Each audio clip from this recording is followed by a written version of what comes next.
Becky. Hi, everybody that's going to come in. I have just a little bit of setup time here. Let me go to my live stream. There we go. Becky's here. Hello, hello. What a really great hop. What a really, really great hop. Hi, Angie. So let's kind of review what we did today. Boy, we packed our bags and traveled all day. I'm tired. Are you guys tired from all this traveling we did? We started out this morning over in England with Janet Nash, and she did ephemera from Vintage Maps, and she read us a story, a segment of a story, and just a really cool stream. Thank you so much, Janet. And also thank you to Lori. Paint Girly was next, and a special thank you to her for a last minute. She was dealing with some other family issues and everything, and she volunteered to step in at the last minute and trade with Shelly so Shelly could go on in the evening. And I know that caused a lot of last minute work for her, and I sure appreciate it. Thank you so much, Lori. And Lori did a little travel journal. What I like about Lori is she said, she mentioned traveling locally, and I'm going to touch on that in just a little bit. Traveling locally, and she did this wonderful little, it almost looked like that Japanese binding stitch. I'm going to have to try that. If you have not watched Lori's stream, go watch it. Because she gave really clear instructions on how to do that stitch. Very good video, Lori. Then we went to Jersey, the Jersey Creative. And Jersey had a whole different interpretation on travel. She talked about her inner journey to wholeness. And, you know, that takes a lot of courage to talk about that and to talk about it to a worldwide audience. And she did a really good job on it. She said she was a little reluctant, but I think she did a wonderful job. It's how she interpreted the theme, and that's what makes these hops so unique. And I think tomorrow is Jersey's birthday, if I understood right. Happy birthday, Jersey. Happy birthday. Then Tanya McGuire is our real traveler. She and her husband, Jeff, have an RV that's like a semi-truck. And they just got home from like a 3-month trip out west. They went from the East Coast almost to the West Coast. And on the way back, they stopped to see their son in Omaha, but on the way back, I got to meet them for lunch in Grand Island. They stopped at a truck stop along the way. So very cool. And Tanya showed all these postcards that she made. And, well, she showed travel brochures and talked about her trip. But what impressed me was along the trip, she made a postcard every day and sent it to her mother. And I really liked how she took images when she couldn't find a local postcard, especially when she couldn't find a local one. She took brochures and made her own postcard. And how cool that was, Tanya. I really enjoyed that stream. And then Kathy Berg. Kathy is another person I really need to thank because she she was taking out to travel to family right after her stream. So, but she made a point of coming on anyway, and I really do appreciate that. And Kathy was showing us her travel journals, her journals, and different things to put into the journal. And I liked her stream because she was pre-planning. She was pre-planning for a trip, or even a trip where you don't really, it's a country to where you'd like to go to. Like I think she was doing some Asian ephemera. She was putting together a pre-planning a travel journal. So I really liked that. And then we had a break until the evening, and Beth Schuler came on and did this wonderful, wonderful travel collage. And boy, she had this skydiver coming out of the plane head first. I'm going, if he goes any faster and any further, he's going to crash head first into the ground. But yeah, Beth did a wonderful travel collage page. And Laura and Aunt Beck did a collaboration. And I really didn't know they were doing a collaboration until this week sometime, I think. Was it Tuesday? I think Becky mentioned it. I'm going, oh, they're collaborating. And Anne did a little skinny mini journal, and Becky did like the travel folder that it goes in. Now you're going to want to watch Becky's description box, because she has a supply list and she has a link to where the video where they got the idea. So very, very good collaboration. And then Shelley, we traveled to Hawaii and watched Shelley and her hubby, Hottie. And I didn't know Hottie was her hubby, because I know Hottie Popo. But Hottie is her hubby, and he was drawing while she was doing cut and paste travel collage. And boy, he was drawing 2 pens. Man, he was really going at it. And yeah, that was really fun to watch. So, and it's so good to see Shelley online again. So good to see you again, Shelley. And then after Shelley was Erin, and I watched most of Erin, but I had to break it off to come in here and set up. But Erin had just come back from a trip. I think it was actually 2 trips, the way I understood it. Could be wrong, Erin. If I am, I'm sorry. But she had taken travel ephemera that she gathered and was making a bracelet. And, she was punching little round circles, die cutting little round circles out of a McDonald's plastic glass, and she had popsicle sticks, and I didn't get to see the finished bracelet, but I'll go back and look. So here we are at my stream. I want to thank everybody who streamed today in the Hop. It takes a lot of time every month to think about what you want to do and to prepare. And you guys, you just make it fun. You make this Hop what it is. And the same with everybody who comes in and watches. You guys are what makes these Hop really fun. So let's go out and welcome everybody in. Aunt Beck is here. Angie, Ruth. Hi, everybody. Hi, Beth. It was a really great Hop, wasn't it? Jersey says, Mary, I can't stay, but thank you. And wow, that looks amazing. That trunk for the Hop was popping in and out to various ones today. Oh, she was popping in and out to various ones every day. Thank you for a full year of wonderful Hops. Yeah. Jersey is reminding us that we've been hopping for, I think it's almost a year. I think it was our first Hop in June or July. I can't remember, of last year. But we should have a celebration maybe next month. Hi, Joy Mitchell Carter. Welcome, welcome. Aunt Beck said she's in the recliner. Brenda D. Hi, Brenda. Welcome, welcome. It was a great Hop.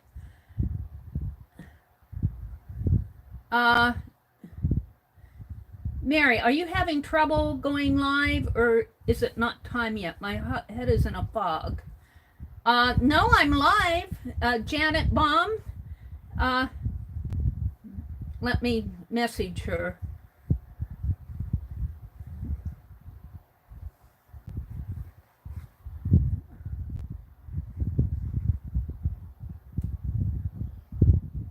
Janet is wondering if I'm having trouble going live. So hopefully she can find me. I don't know, I might have been a couple minutes late. Happy birthday to Laura. Becky's in the recliner. Hi, Patricia. Patricia Handy, welcome, welcome. Hi, Sherry Van. And Marjorie Marshallino, welcome, welcome. Thank you for hopping back. And there's Erin. Erin said she did 3 trips. Wow. Erin, I want to go back in and see your finished bracelet or where you got to. I always kind of miss out on Erin because I have to come in here and set up. I feel so bad. Maybe I'll make mine just my stream at 9:30 and give myself time to finish watching Erin. There's Janet. Hi, Janet. Welcome, welcome, welcome. Kathy D says, thank you, Mary. Oh, you know, I say I just Velcro things together. It's all the hard work that everybody else does.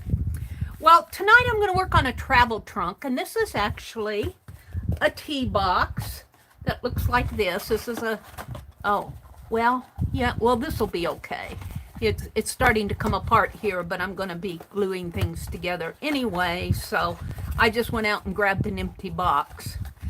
So this is what it started out life as. Now, I would actually love to make 3 of these.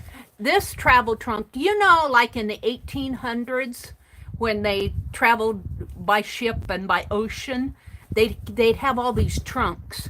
And even my great uncle was a brick mason, and he would travel between different towns. You know, now you have to understand, this was the late 1800s and the early 1900s.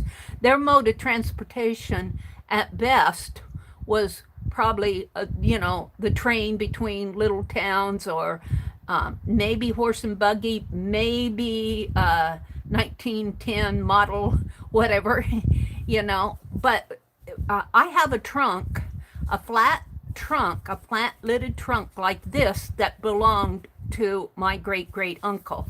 And on the side of it here, on the one that I have for real, it's all leather brown. This is just scrapbook paper. But on his, it's got his initials printed here, W-A-S. And there's a story about that trunk because I grew up remembering 3 trunks that my mother had. One was this trunk with a flat lid. One was a trunk with a round lid. I know you guys have seen them, a kind of a humpback lid. And I'd like to make one like that, but not tonight because this is going to be easier to make online. But I always wanted that one with the humpback lid because when you opened the lid and looked in, there was a picture of a beautiful lady in there. And of course, my younger brother made sure I did not get that trunk. And I was crying about it. And my mom said, well, you know what? He doesn't know that the initials of your great uncle are on the side of this trunk. She said, you're really getting the family heirloom. So so after that, I shut up.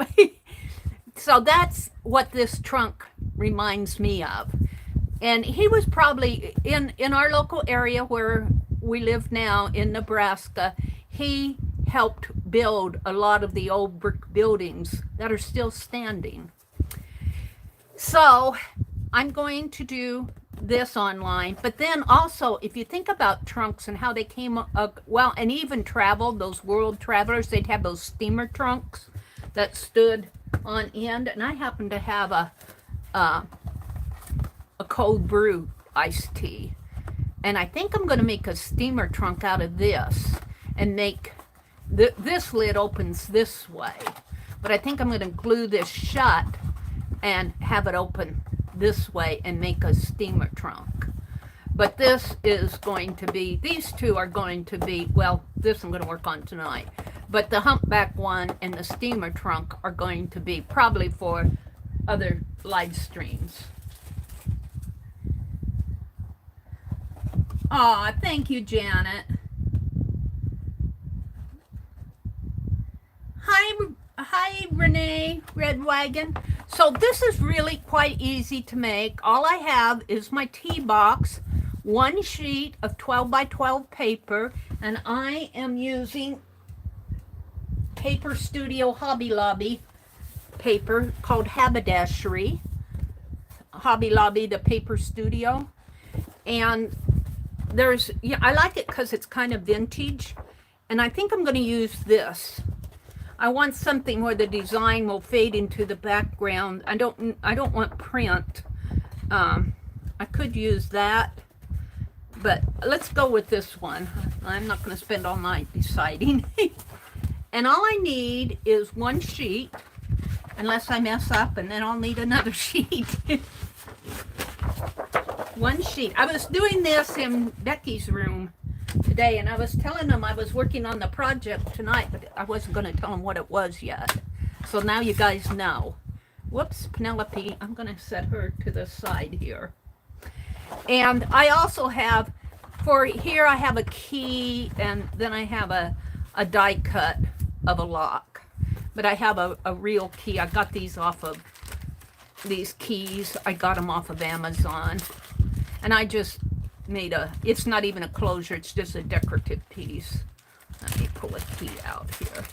I have a key here that I put there. And I thought I'd trim this in gold, but the gold doesn't show up very well on here, so I just left it black. So, and then you'll just need double-sided tape and your trimmer. So let me put this stuff aside, and let me fix the side of this box first. I'm just gonna put a piece of double-sided tape there to hold it together. Pretty easy because I'm not making the box. Although, actually I got this idea from, well, I didn't really get it from her. I thought about it as a part of this hop when I was in Rosemary's chat, and I don't know what we were chatting about, and oh, she was showing a little valise, and it had buckles on it. It was not a trunk, it was a valise, sort of like a little briefcase valise, D-A-L-I-S-E. And I told Rosemary that she should make it. I think she was saying she only had one of it. And I said, well, you can make some of those or give us directions. And she said, Mary, you can make your boxes. But it wouldn't be hard to make a box like this. One thing, if you needed the pattern, just take apart your tea box and you've got your pattern there. But we're not going to do that tonight. Now on this one, I actually... Well, what I did is I'm going to put a little mini journal in there. That may or may not be. This is a Tim Holtz ephemera pack, and I just took the ephemera out and put it in the box. And I'll probably use this in the little journal.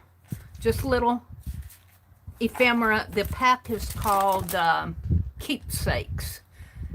And in French, it's des souvenirs. But I cut the edge. I cut these flaps off on this one. And I'm debating whether I'm going to on this one or not. I think I will, or else I'll just have to cover them. I do have enough left that I could have covered them, but they kind of get in the way. Now when I do the humpback one, I'm going to take the lid off here, and I'm going to make a little tray out of this.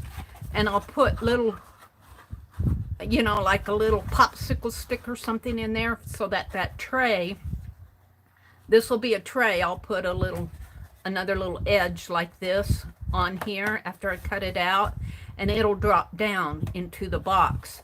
And then I'll make a little humpback pattern here. I'll have to cut this off, but this will be in the shape of a humpback, and this will be the tray, and I'll have another piece that'll come over this way, that will loop over this way, and it'll be a humpback trunk. And I'll put a pretty lady in the lid. So let's put this one, well, I'll leave it out here so you can kind of see it. And I just used one sheet of paper, and that's what I have out here. And my measurements are pretty simple, because from here, here, and here, I can use, this is 2.5 inches tall, 2.5 inches if I remember right. Yeah, 2.5 inches. And on this side, one 12 by 12 piece cut at 2.5 will wrap around the two sides and the back. So all you have to worry about is the front, the top, and the bottom. And you see even here on the bottom, this maroon strip here is already what was on the box. And the strips that you see here were strips or scraps that I had left out of this paper. And the back is craft paper. So I just cut little strips out of it and made the trunk. This was in real life, this is leather. And it had should put leather little handles on each side because they would carry their trunk like that. And then it also would have little metal pieces on the corner. I'm not going to do that on this. This is good. But I'm calling this a junk trunk. That's what I'm calling it, is a junk trunk. But really it's a little mini travel trunk. Hi, Arlene. She said she's just gonna lurk for a while. That's okay, Arlene. Hi, Auntie Mamie. Welcome, welcome. Hi, Kathy D. Welcome, welcome. And there's Aaron. Let's see. Kathy D, Aaron, Sherry Van, Dana Yates, Patricia, Brenda D. I think I got everybody said hello to. So this is going to be pretty simple. Let me get my trimmer out. All I have to do right off the bat is cut at 2.5 inches off of the side. And I noticed Ann Laura had the same trimmer I do because she was doing this edge. And I had to laugh at Ann because I was giggling. Ann, it's 8 minutes. 5 minutes, Ann. 3 minutes, Ann. Ann, you're 2 minutes over. Ann, you're 4 minutes over. Why didn't you tell me? I'm going, I think I did. I was giggling at her. You know, we all run over. I run over a lot in my morning streams. You guys know that about me. So I'm just cutting this 12 by 12 paper at 2.5 inches. And so let's trim it there. We got all this left to play with. Keep your trimmer out because you're going to need it. And then take your box, and what I did was I did the, well, I actually did the back. Got it here. I did the sides because it is taller than it is. I mean, it's the sides here are longer than it is tall, but you open it like this. So I did the sides here and just let this wrap around, clear, and it wraps around. It fits. It fits. So all I did was take my tape, my double-sided Dollar Tree tape. I love the Dollar Tree tape. And all I did was put it on here. I'm going to try to get this as close to the edge as I can. And just wrap it around. And wrap it around this way. And your box will kind of crunch open while you're working, but that's okay. And I did several pieces because I want mine to stick. I think I did about 5. I did, yeah, I think I did about 5. Well, that one didn't get all the way down, but it'll be okay. So just kind of wrap it around the back and the two sides. And this can actually flip over if you want because the front's going to be covered. And let's see if I can get this one closer up. One here. I was making this in Becky's room today. I got to get out that sewing machine again here. I have so many things I'm working on. Of course, Rosemary, she's all working on the bathhouse caboodle, and I haven't even started the rust one yet. I just have to work on these things. I'm still enjoying the Trashinichi. I just have to work on these. Now I'm not doing the fronts. I'm just doing 3 sides to start with. Close this up again. And then as close to the edge as I can. Because I'm not gluing my papers down. I did not glue anything down here except for the key. I put glossy accents on that.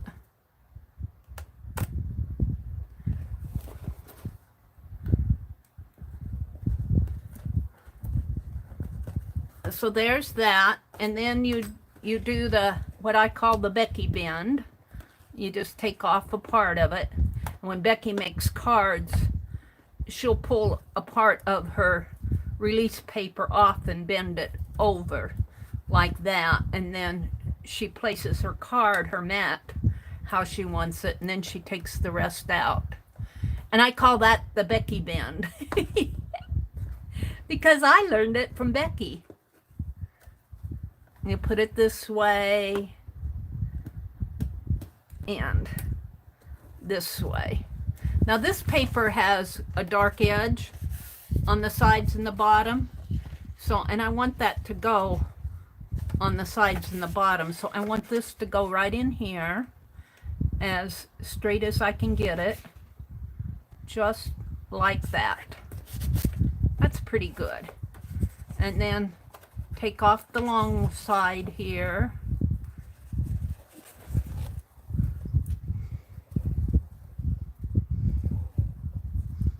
Like so. And you could crease this first if you want. I didn't. But just kind of make sure that that gets down as straight as you can. You may have to adjust as you go here. There we go.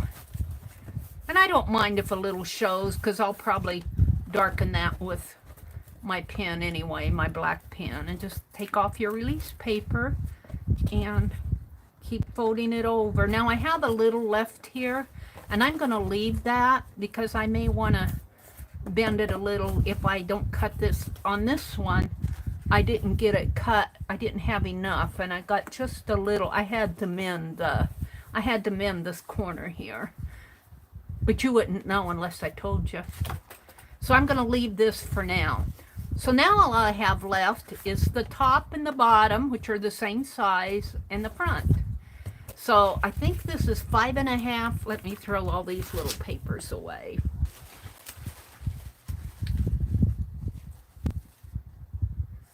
Auntie Mamie says, "Hi Jersey, missed you live. You need to watch you later." Oh, Erin sent pictures of her bracelet. Oh, Erin, that is so cool. Can I share that, Erin? I'm going to share it. I'm sure you did it on your live stream, so let me share the pictures of what Erin sent here.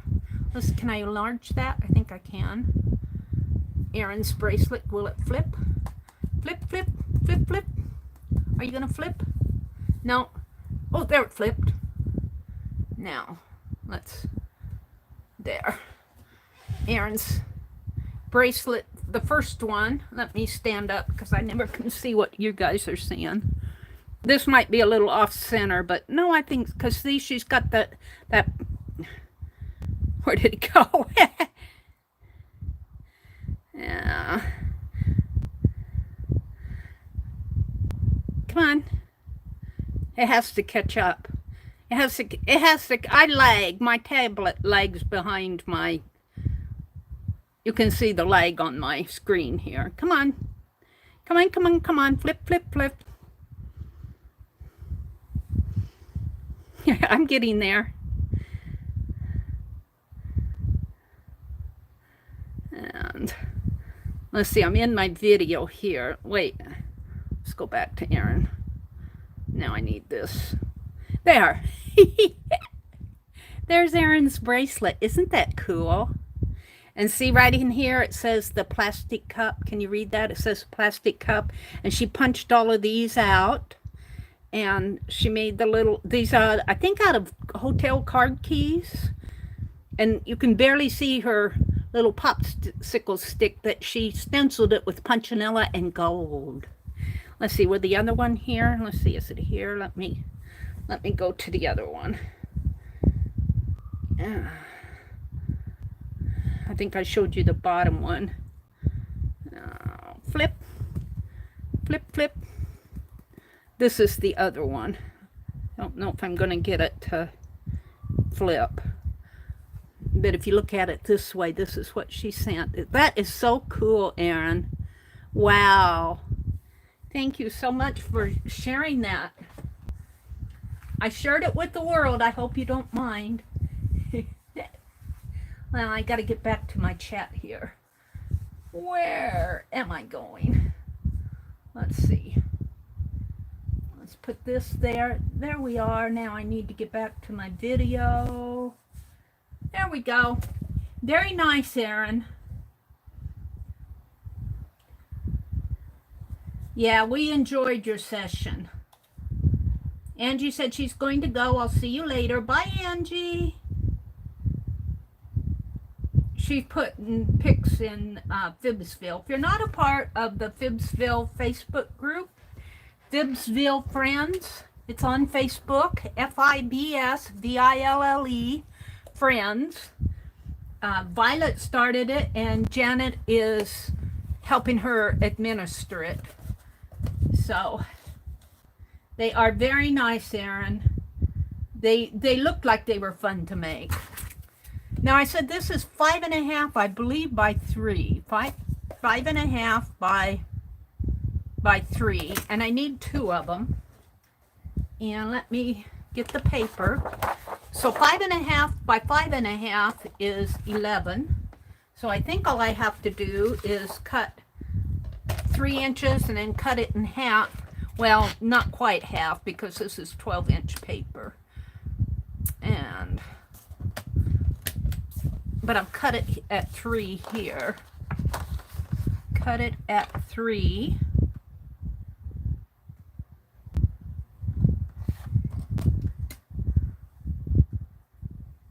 That looks about right. Hopefully. I didn't get the little notch. And then I want to cut it. Now, the thing about this is I just got dark edges on 2 sides. So I'm just going to leave it like that for now. And I need it at 5.5. 5.5 there. And 5.5 here. I mean, this is really easy to do, because really what we're doing is decorating a box to make it look like a little vintage trunk. It's not hard. So this will go on top. Oh, you know, and I should have made this a little bit larger because I need this.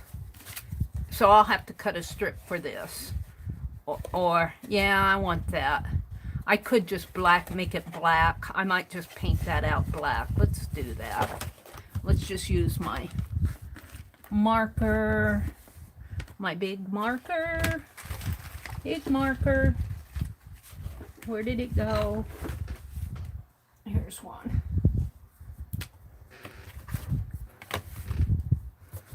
Let's just darken this out.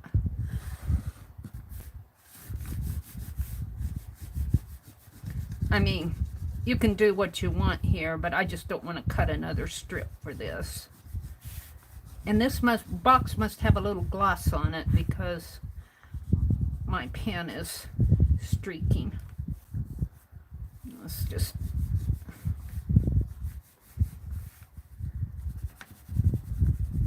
Huh. That's interesting.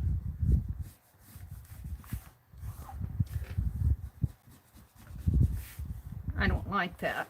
It's streaky. Hold the phone. Hold the phone. Let's get some black. Or even, what do I have here? I've got a little English navy even. And let me get a scrap paper here and put here. And I just need a a teensy deensy bit here. All this trouble because I didn't get my, yeah, dip my brush in the paint. It's kind of thin.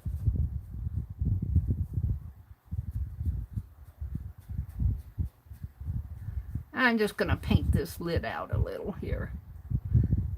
I mean, you know, just it really doesn't matter. It'll be tucked in anyway.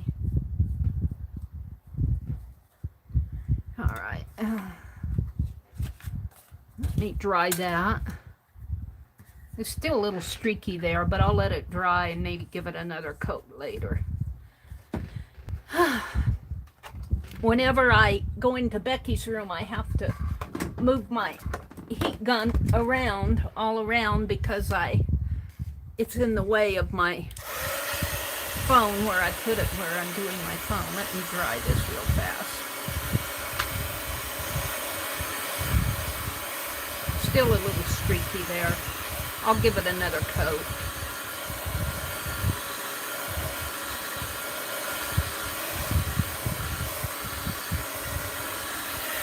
Okay, I think that's pretty dry. And then all I have to do is take some of that double-sided tape and put on here.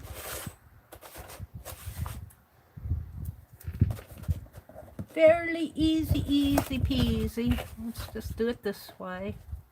I do like to get this tape as close to the edges as I can so that my paper is gripping out to the edge, because I'm not gluing anything on this. I'm going to tuck that in.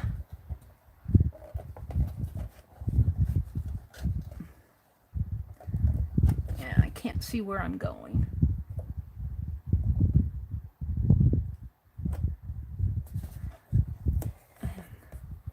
Bring it over and taper down. And then I do about 5 here too, just to kind of hold it, you know, right about there.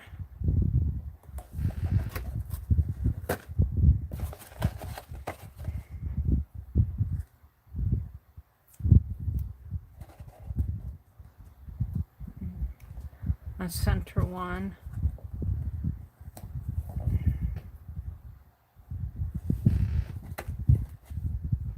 One more.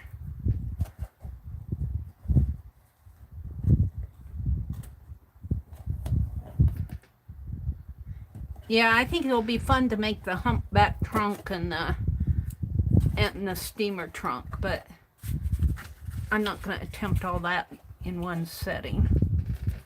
Now see, this still has this edge here. I might end up cutting that off, but for right now, let's just put this down. And you can do the Becky bend here too. It's a little bit harder when you have several of them, but just pull them down this way, get this part straight, and then you can adjust the rest as you go down.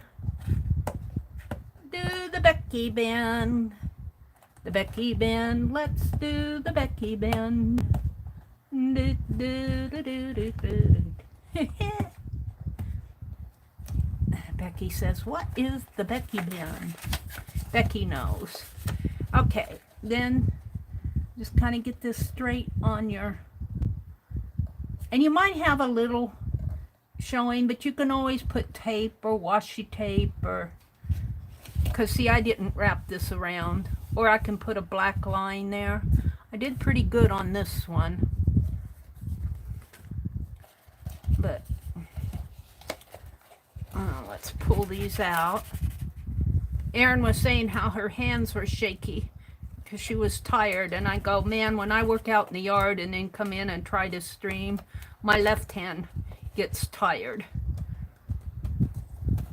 Now I got just, well, no, I think it's pretty good here. Just a little red showing through there, but you can put a piece of tape there. You can reinforce this, which I might do with a strip that I have left over just to reinforce that bend there. And let's do the bottom. The bottom's easier to do because it's more stable. And it'll just go the same way. The same way. I might have made these just about a 1/16 of an inch larger to accommodate for the overhang there. But for me, I don't care. And like I said, I can put tape there. I can washi tape, or I can color it in with my pen. I colored all of this in with my pen when I put those stripes down. Let's do this one.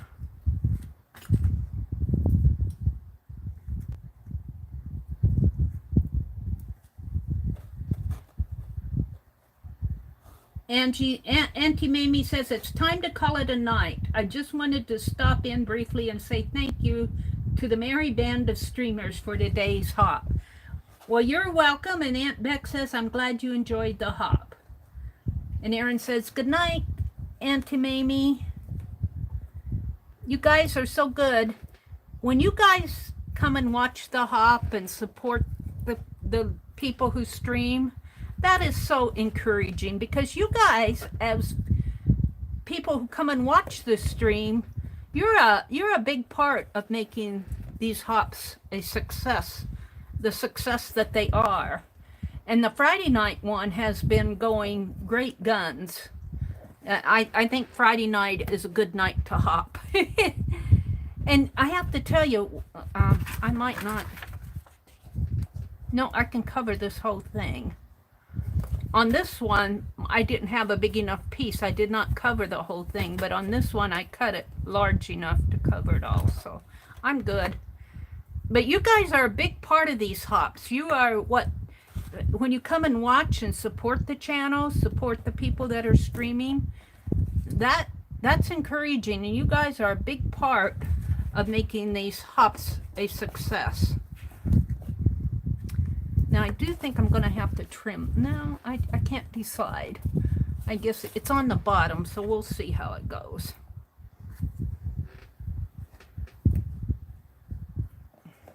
And this is really easy to do. You could put a little travel journal in here. If you actually took this with you on a vacation or something, you could put ephemera in here. I don't think this is, well, this is 5.5 by 3. You could squeeze a postcard in here, but you'd probably have to trim it down. Index cards, I think, are 4 by 6. So these tea boxes are a little bit smaller than index cards, but you could put little things you pick up along the way. Or you could do like I do and just put it on your desk and keep, I call it a junk trunk. A junk trunk. Well, actually, the ones I did a couple years ago, I call them whatnot boxes. Whatnot boxes. Let's see, I was doing this. I'm just going to take these completely off and get it done. Get it done.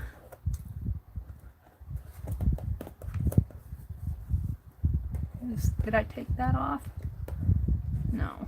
Oh, that's the fold in the box. The lighting in here isn't always the best. All right. So I'll have to be careful how I put this down. Start it there. And Becky, if you're listening, I got your butterfly postcard. It's in the other room. I also got some happy mail from Janet. So yeah, I'm gonna have to darken the edges here because it's showing just a little red there, but it's on the bottom, so it really doesn't matter. Let me do the front here. Now the front is 2.5 by 5.5 because this is 2.5 inches tall. And we're going to do, and I'm not going to accommodate the little thumb hole here.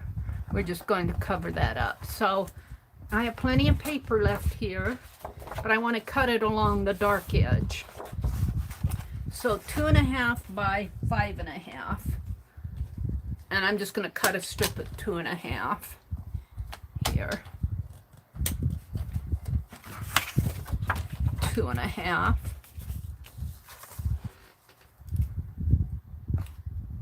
And while I have my trimmer out, I'm going to cut the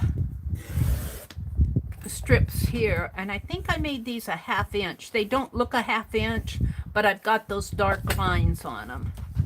So I'm just going to trim some strips at a 1/2 inch here. I don't know how many I did.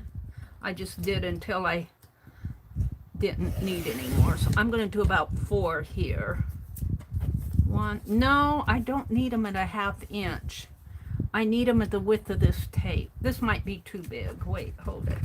I think this tape is a 1/4 inch. I'm going to make this at about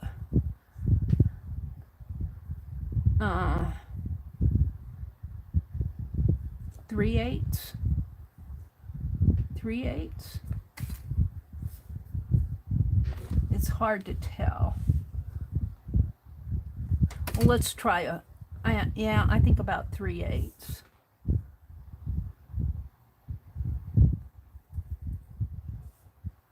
A 1/2 inch is too wide. I need that tape to fit it. Yeah, that's better. So 3/8.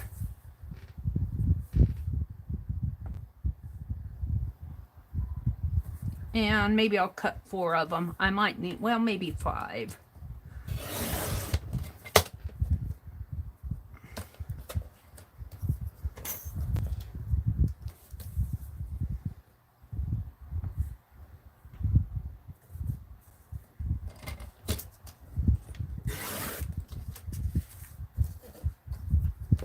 And this is the 4th one. And one more. That should be enough. I think that's about how many I had this morning. And I'll have extra if I need it. This is what I have left out of my 12 by 12, and I need to cut this at 5.5. So I'll have a little piece left over here too. And so let's cut this at 5.5 for the front.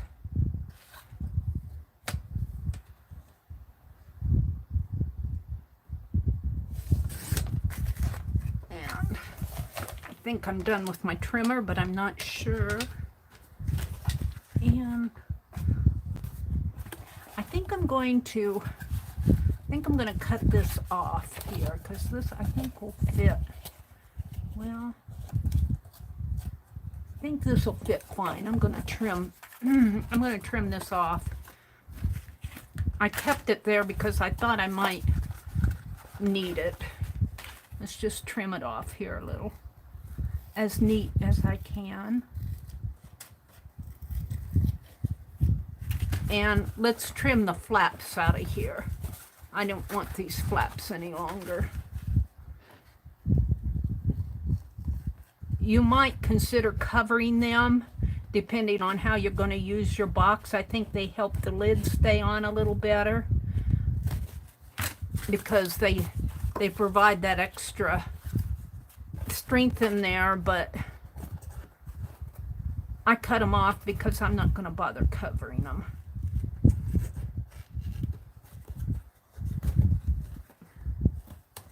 I was wondering if any of the avocados made it to their destinations, and did they arrive with their eyeballs? Who are you talking to?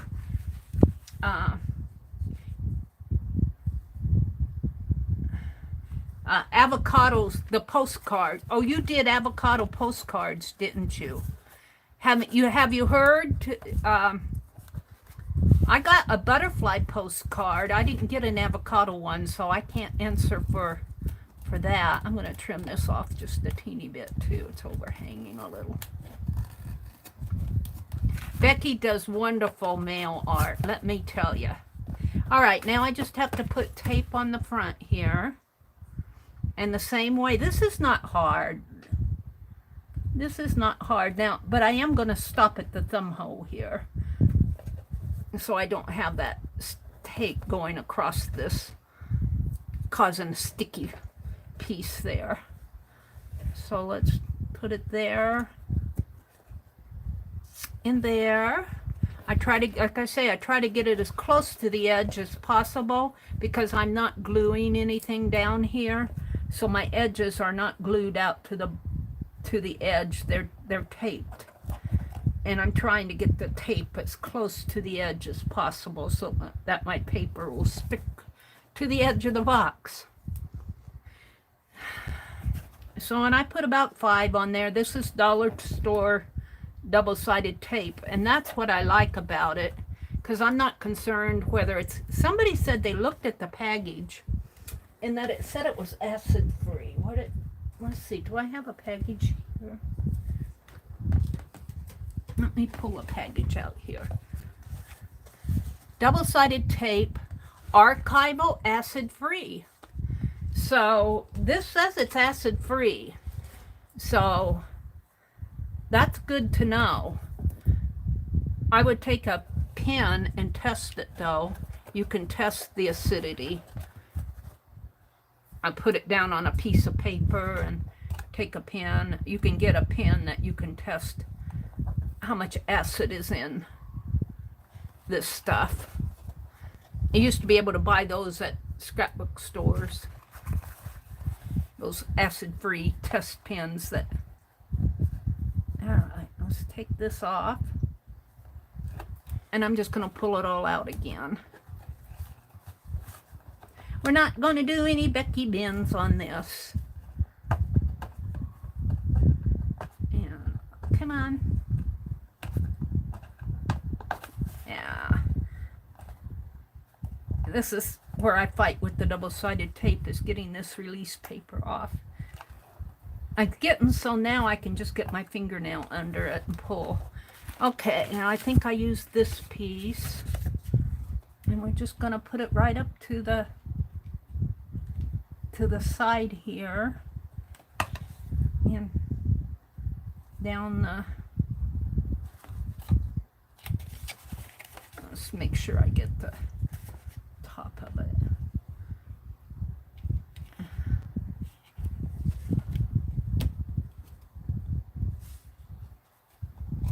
There. That's pretty good.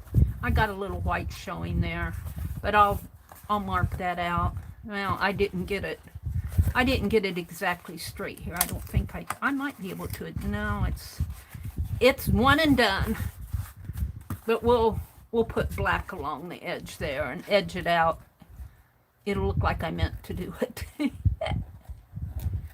It'll look exactly like she meant to do, because I got black here. I might see how this... Let's get some of these scraps off. I don't like all these little paper scrappy things. They start to bother me. They start to bug me. Where's my pen here? Let's see if I can darken this now. No, that's really interesting how that right in there. I don't know. I guess I'll go over it with paint again. So let's just ignore this for a while. And let's... Where's my ruler?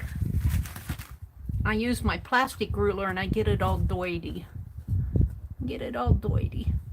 Let's put some black marks on here. Kind of darken it out a little. I don't know if I can darken in there without...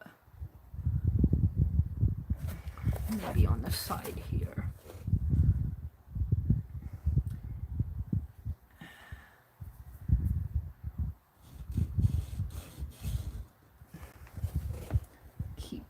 There. Whoops. That's why I put the ruler there. Let's see if I can get in there.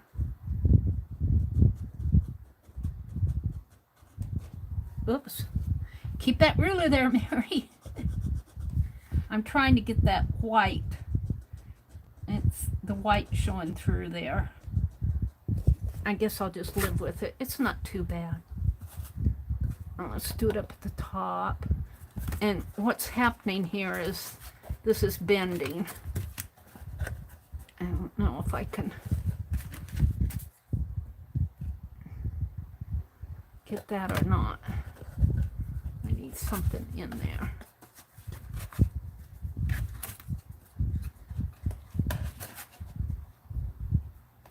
Or not press on it too much.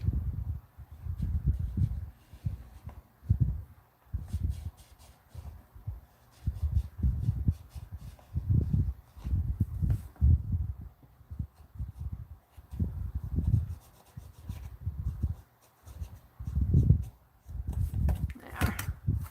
That's pretty good. I did, you know, I fuss with it a little. I fuss with it. Just have fun with it. Let's do this side. Put that in there. It would help if I would have, or I could just put tape along the edge here, but I'm going to mark it out. If you had some tape, some washi tape, or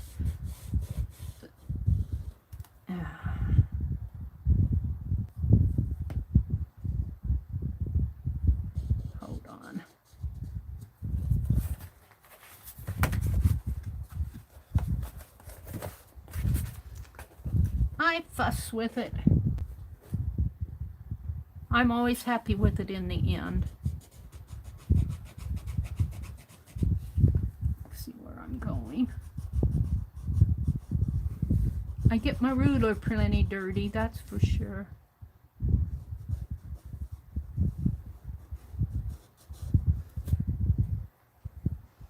A little bit more here.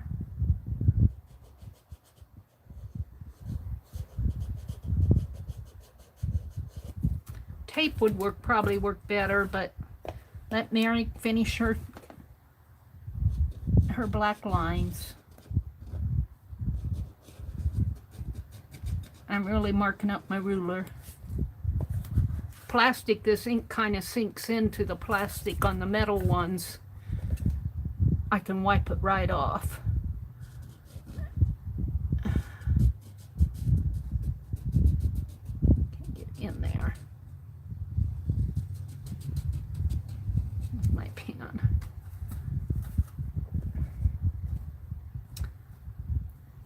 You gotta do all the sides, Mary? Yeah, of course. Okay. I really don't have to do this side, but to make it match the... Oh, I marked that up good. I think that's the back. Well, I did it again. I'll be putting... Hold it here. I got it messed up here.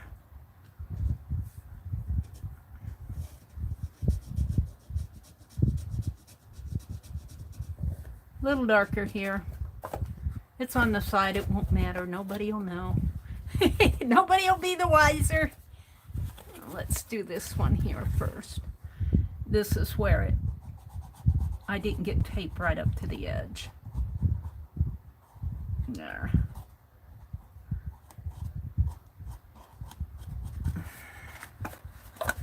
All right.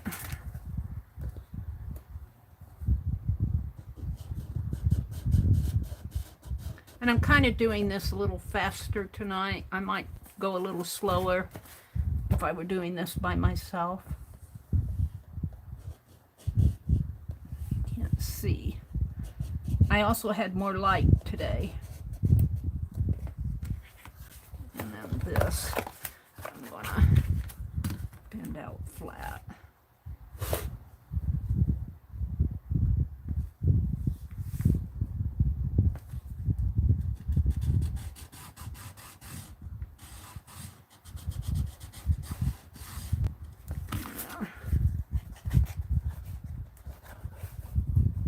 I almost feel like I should reinforce that. And we'll see. Be patient, I'm almost done.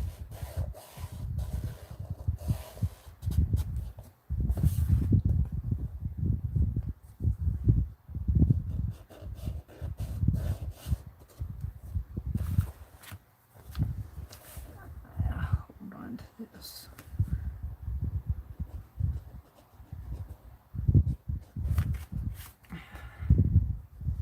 I need that as a guide.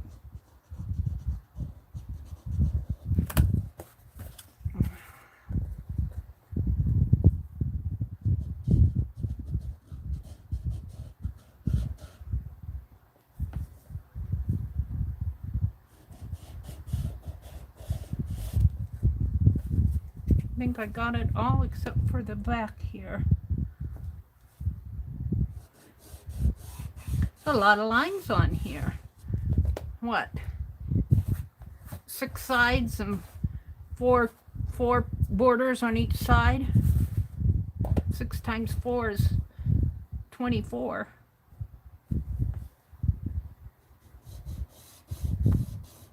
And she knows how to do her math some of the time.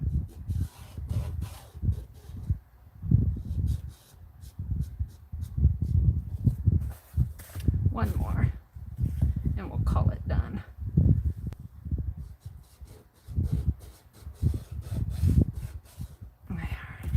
All right, so now I got it all covered. Yay! I might have to play with this a little bit more, but it's on the bottom, so not tonight. Where's my opening? Right here's the opening. So now what I want to do is put these on, and I put them on upside down so the pattern faces down, so I just have a plain strip. It almost represents leather, but I think I did, actually I think I did wider ones on the bottom, but I'm not going to worry about wider ones here, am I? Maybe I will. 1/2-inch ones. Let's cut some 1/2-inch ones. I got enough. Mary. 1/2-inch.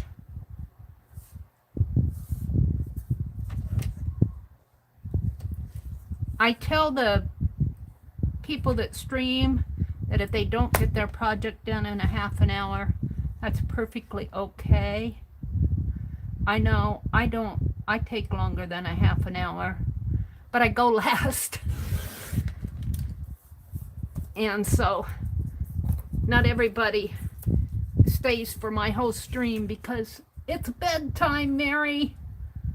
Give it up. Not on your life.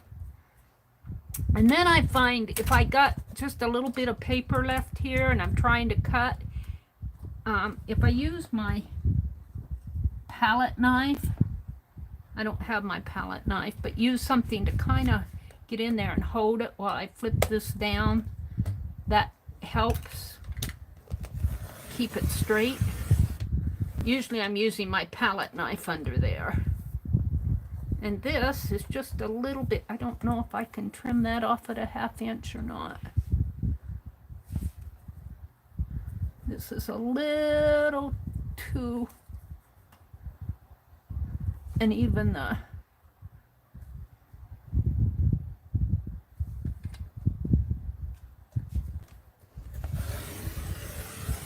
gets a little iffy to trim that off, but I did it. All right. So now what I want to do is tape the wider ones down first. And they'll just go this way. And did I put them on the bottom? Yeah, I did, didn't I? And I actually started them up. Did I start them up there? Yeah, it went clear. I think. Did it go clear across? Let's see. I'm not sure. Yeah, only I didn't put anything on the front. So I want my tape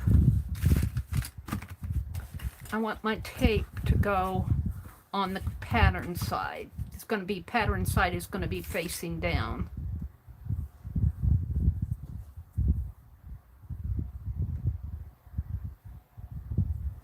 You saw me through Erin's bracelet, Angie. One of these days, Angie, you're going to have to get up early in the morning because one of these days I'll probably do it in my morning stream where or watch the replay. I'm gonna show my face. I'm not going to tonight because it's Friday night and I'm a little tired. And I usually do not wear makeup. I did at one point in my life, but most of my life I never wore makeup.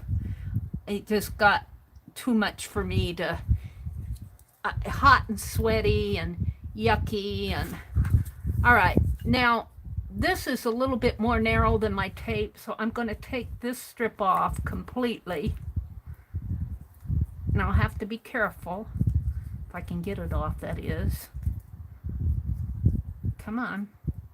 I just want the release paper. And then I'll put this on the other side of it.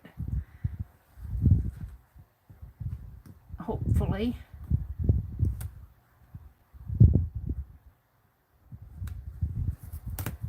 And put it right down there. I'm not all that pretty. You guys saw my picture that Tanya took when we went out to eat.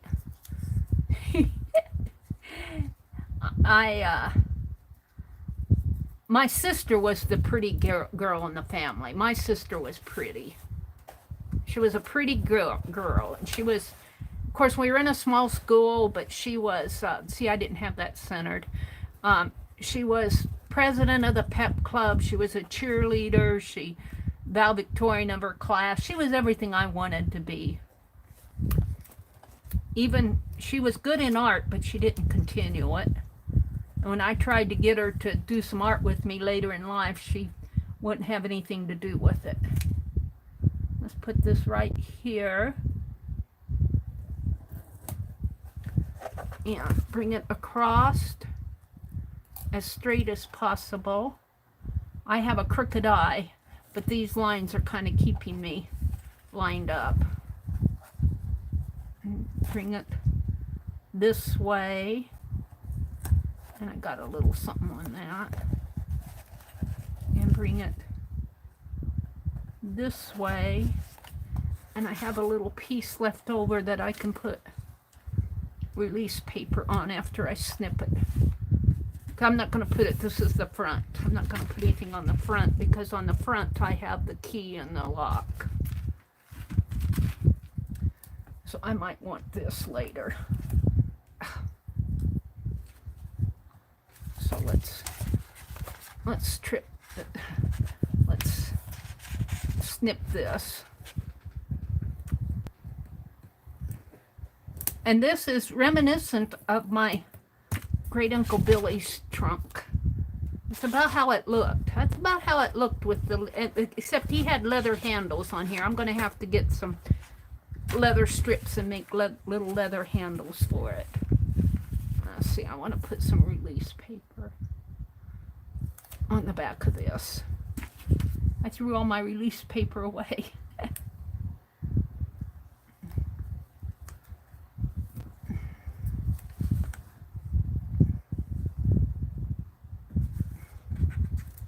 Okay, well, let's do this one. It's not hard to do these, but you do have to have a little bit of patience. Let's see, I'm going to save this. So we want to tape the pattern side.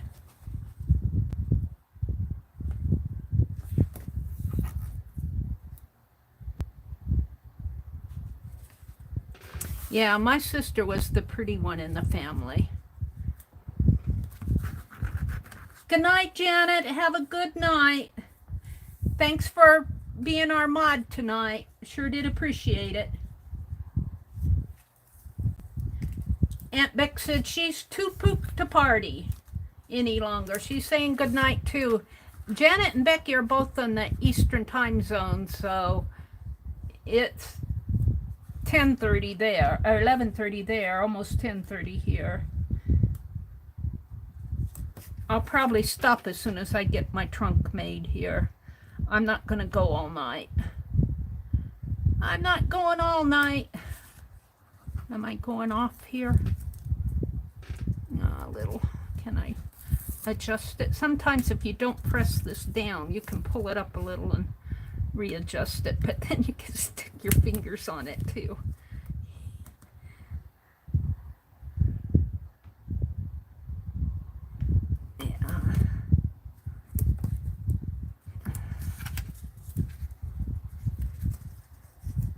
Or you could just do it with a glue stick, but I actually like the double-sided tape for this type of work. And let's see, I think I'll leave this on to this point. And how much did I need here?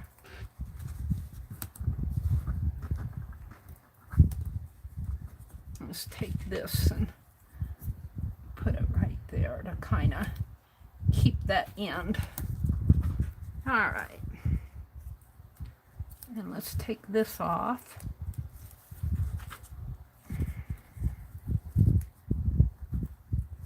To that point and snip it. And this will go hopefully a little bit more in the center. Let's see, one, 2, 3, half. 1, 2, 3, probably right in here, right about here maybe. Do I have that? I should measure. A half and 5 1/2. Well, a half of 5 is 2 1/2, so probably about 2 3/4 would be about the center, but I'm going to have to come in a little, so right about there would be about the center. Just eyeballing it. Right about there. And there.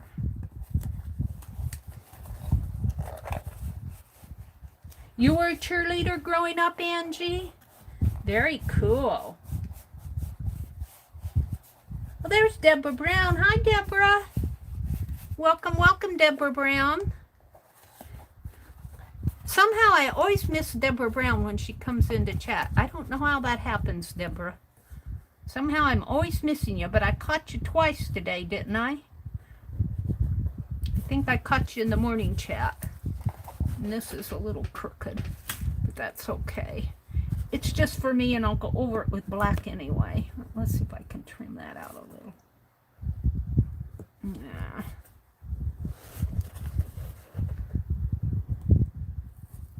There. There's that one. And now we just have to do the one over here. Now I keep that out. I get a lot of this stuff hanging around my desk. It starts to bother me. Alrighty.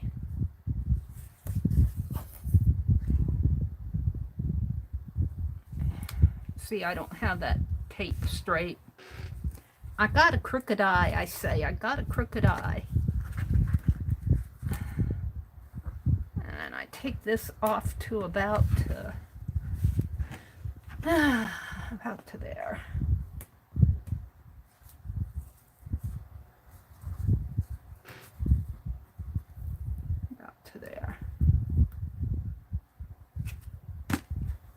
Help.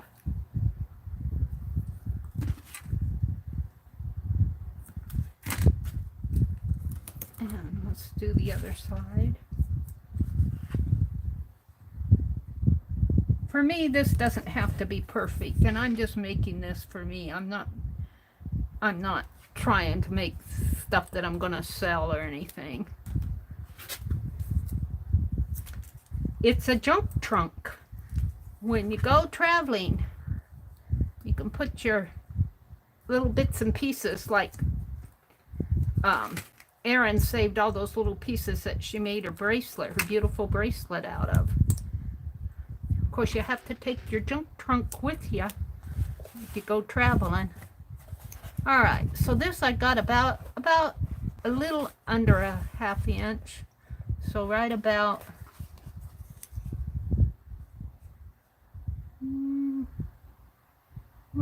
there.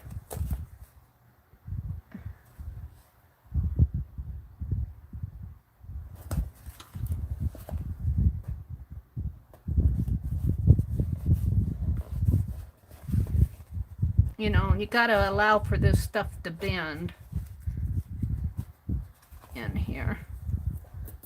Bring it out to, and I think I might have to bend this a little white. Give me some more tape. There.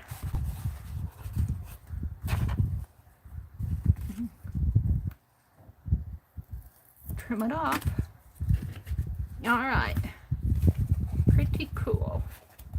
So there are my top stripes. Now, yeah, I got all these. Now these won't be as hard because I just put one piece down the center.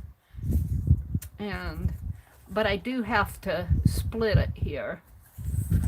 But these go a little bit faster than they look. There's a lot of them, but they go fast.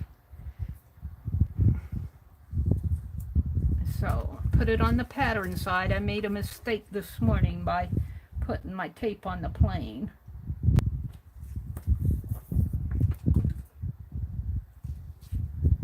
And I just put it right down the center. And I put three on. And I take this whole piece off. So it gets a little sticky to work with. But it works.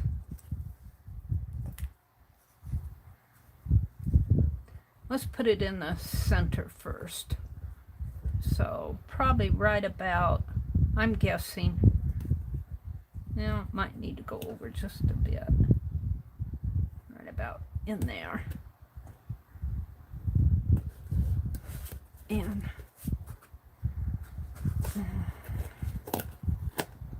I don't know why I can't get things straight. I have a crooked eye. Did I put it across the bottom? No. So we need to we need to trim it here because the lid needs to open. And then I need it to go across the top like that. And then trim it again.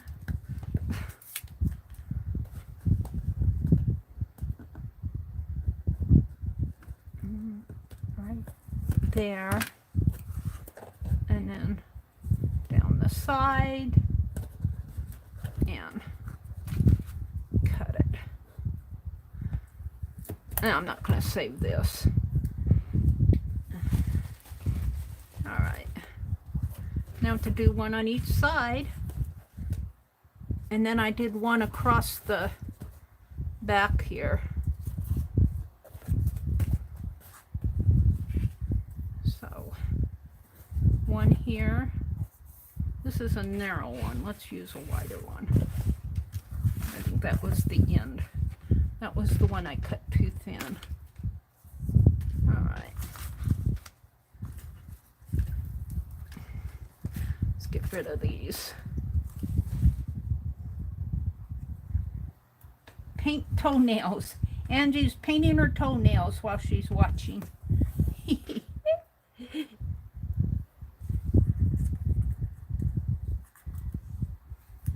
Hi, Carrie Little C Plaster. Welcome, welcome. I just saw you come in. About 6 minutes ago you came in. Welcome, welcome. Glad to have you join us. Chat's not moving very fast, but I'm just demonstrating how I'm making this little junk trunk. And it's late. People are getting tired. It's been a long week. Generally, chat doesn't move very fast on Friday nights, unless I'm doing a list or something like that. If I'm doing a list, and I almost did a list tonight, but I thought, no, it's my hop. I'll save it for another time. So we put it across this way and trim it again. We trim it because the lid has to open up. If I didn't trim it, I'd take my lid closed. And put it this way. a little straighter maybe.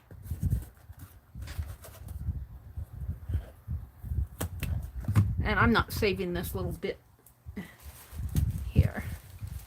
It doesn't look like much now, but once you put those black lines on there, it really takes on a character. Now, one more, and then we just have the one to do around the edge.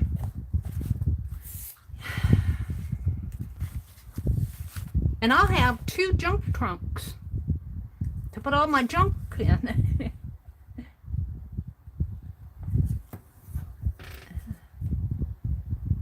I think I'll make one kind of travel related with that Tim Holtz ephemera though. So one of them really won't be a junk trunk. It'll be more like a travel trunk. I'll make a little travel journal and put in there. And so about a 1/2 inch or so, right about in there maybe, right about there. You know, and this doesn't really have to be straight, but if you stop to think about it, when these things traveled, I'll bet they got pretty messed up along the way. You know, kind of beat up. The trunks got beat up. If they were made out of leather, I got a real leather antique trunk at one of the antique stores when I was still working and making money so I could buy that stuff. And I still have it, but the leather had started to dry out. And when leather dries out, it gets real, not crumbly, but, well, kind of crumbly. Just think about a dried out suede almost.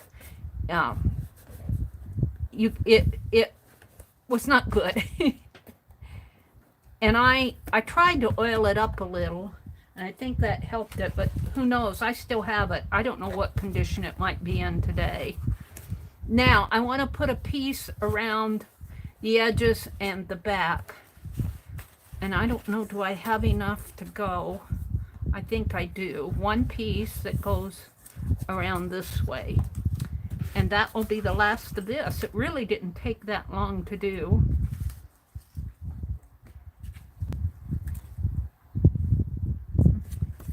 Just put, and I really do appreciate this dollar store double-sided tape.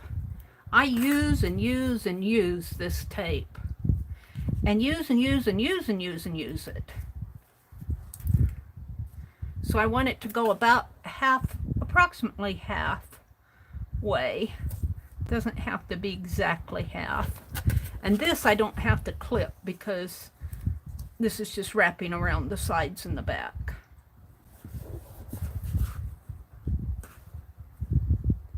Just like that. And I'll have a little to clip off here. Looks like I can clip a little there too.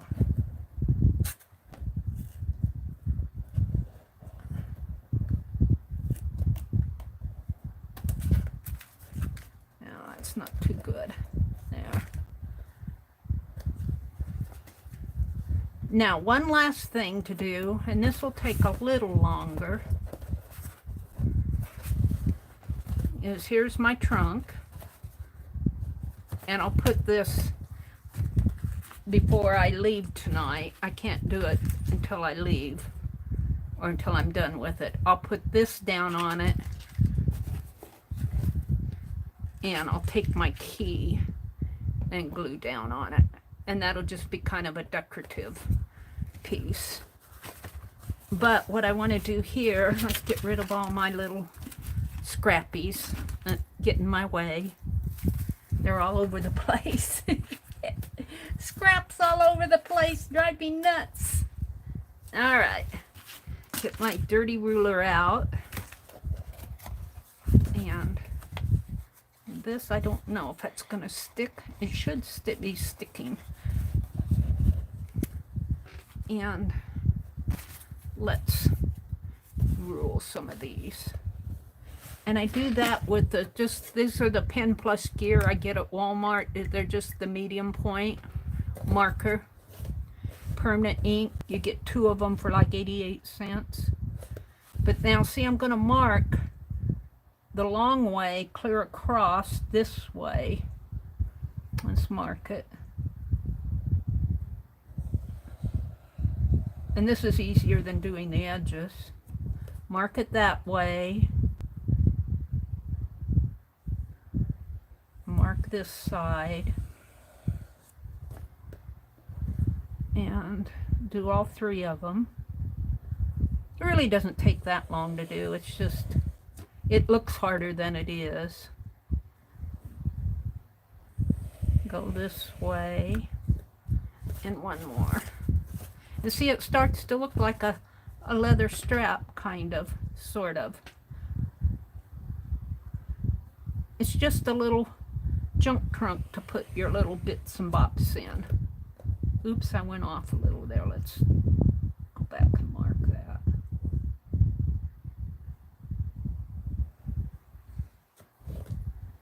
Well, phooey.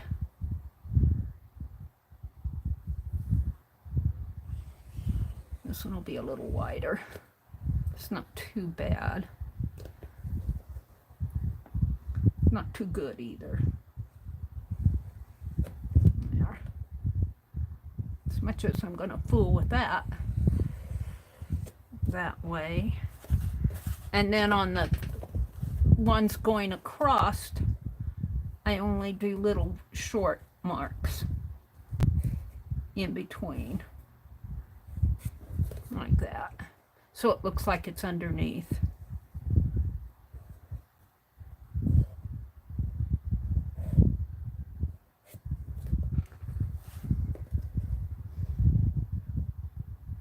And the top's always a little bit harder to do because it doesn't have the stability.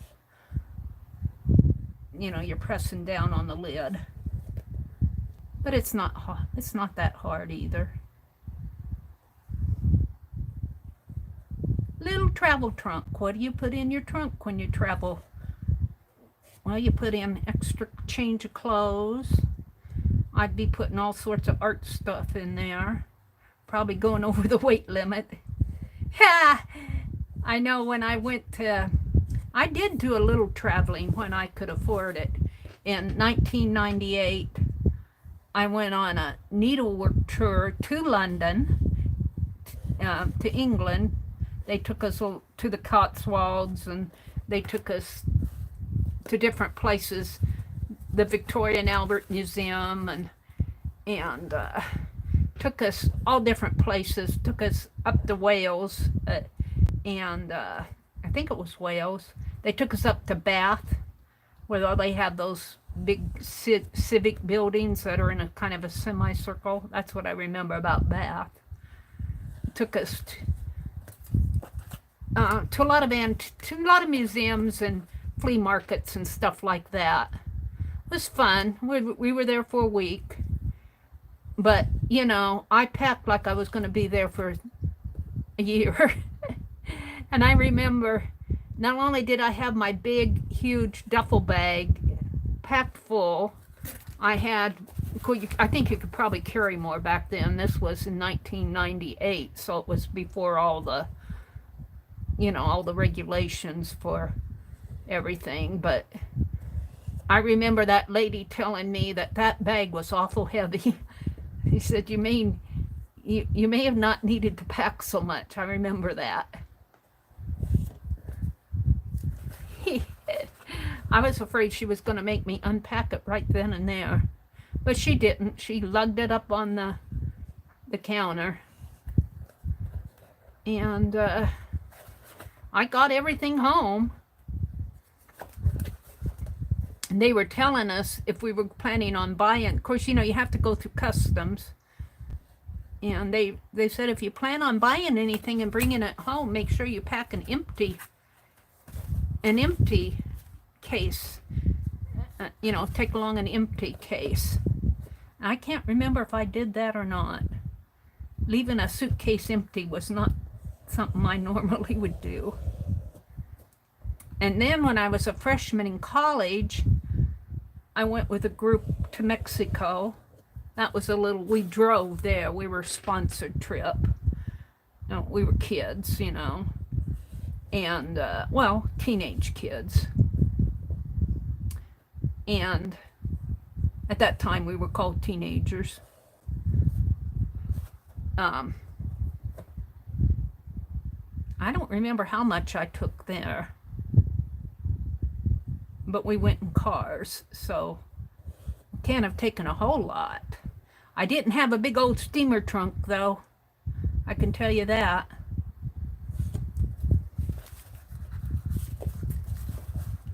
But I suppose if you were moving, if you lived in the 1800s, and like my great aunt, my great great aunt, my great great uncle, they immigrated. And I know a lot of our relatives did. But what would you bring with you? You know, you'd bring some of your family treasures. We got a little spot there, but I'm going to leave it. Maybe a piece of jewelry or something that you cherished with you. You know, something to remember your family back home with. You couldn't pack a whole lot in a real life trunk as far as that goes. I think clothes would be the last thing I'd pack. I'll make my clothes when I get there. Let's pack my photo albums and memories, you know, memories of my family, that type of thing.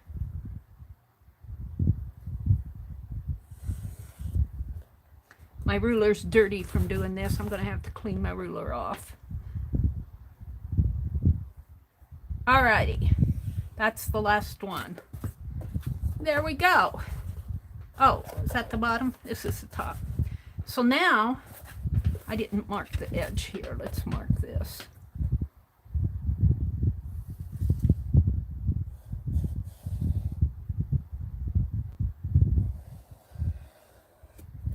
Sort of like that. And then I didn't mark these, but they're pretty much marked anyway. But let's go ahead and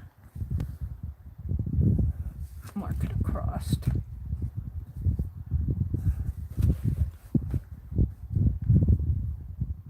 Just to have it done. Yep. We, you know, in our world today, well, think about Shelley, though. They may be moving back to the States. I'm not sure where they are on that. And I'm not sure they know where they are on it. But think about, what would you take with you if you had to move to a different part of the world? What would you take in a little trunk? So now all I have to do for this is to glue this down, and then we'll go look at the inside of this one. So let's glue this down, and I just glued it down with glossy accent. Let me put this stuff away, get rid of this.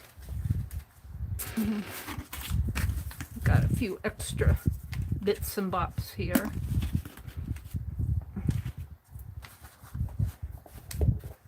So what I'm doing now is this.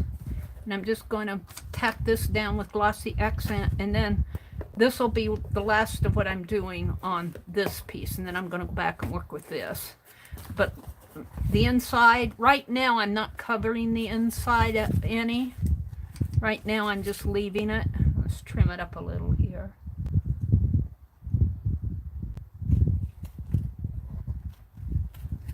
I may go back and either paint it or put some fabric, line it with fabric or something, but I'm not going to fool with that tonight. And I'm not getting that.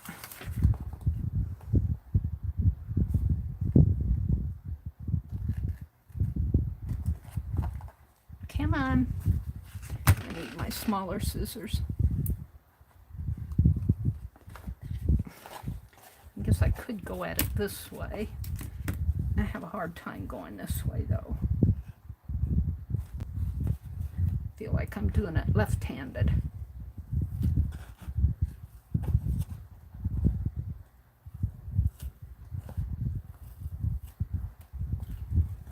There. Alrighty.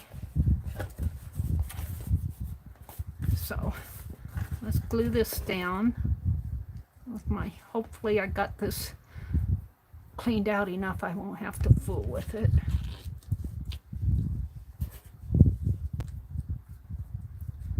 I just tack it down. I'm not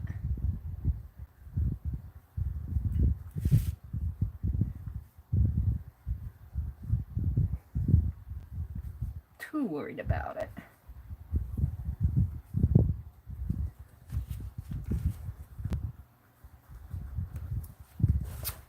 And sort of in the center.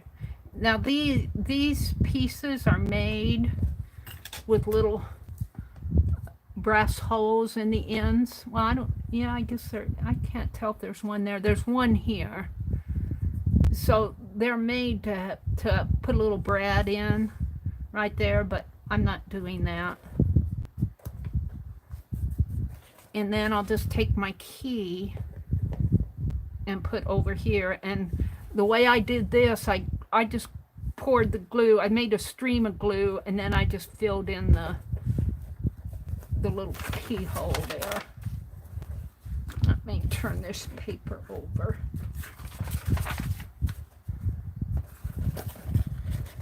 Get my box. Looking like a box.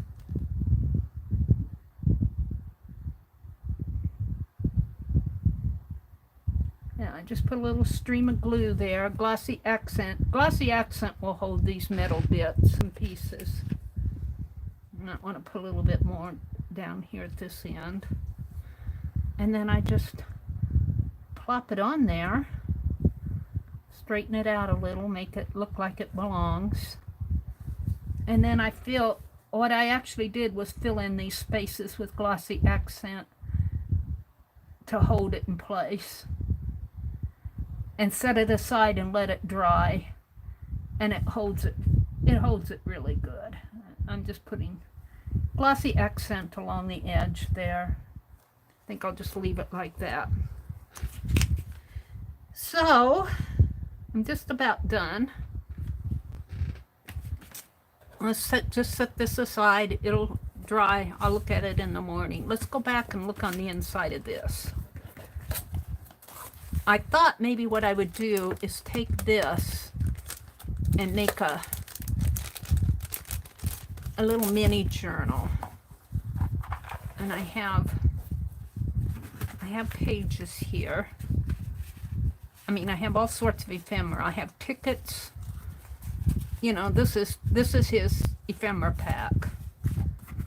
So what I thought I'd do here is, let's look at my index cards. Let's see, I might have to trim some down.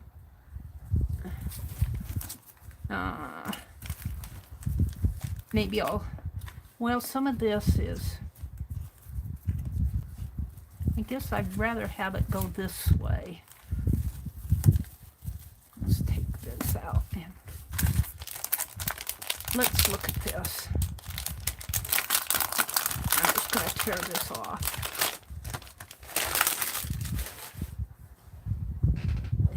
Now I'm playing. Hi, Chris. Welcome, Chris. Hi, Angie.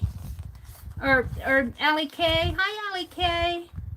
Do you have a small tassel for the key? Oh, you know, I could probably fit a tassel in there. I have this string, all of this left over from when I bound my journal. I could make a small tassel, and I'll bet I could thread it through there and let it hang. That's a good idea, Chris. That's an excellent idea. I'm going to cut this off. Well, I could just tape it down, and that'll strengthen the side, and we'll let that. Okay. But I'm going to cover this with, now I cut up most of that paper, so let me get a, should I do a matching piece? I think I got a matching piece here. I do. I got 2 matching sheets.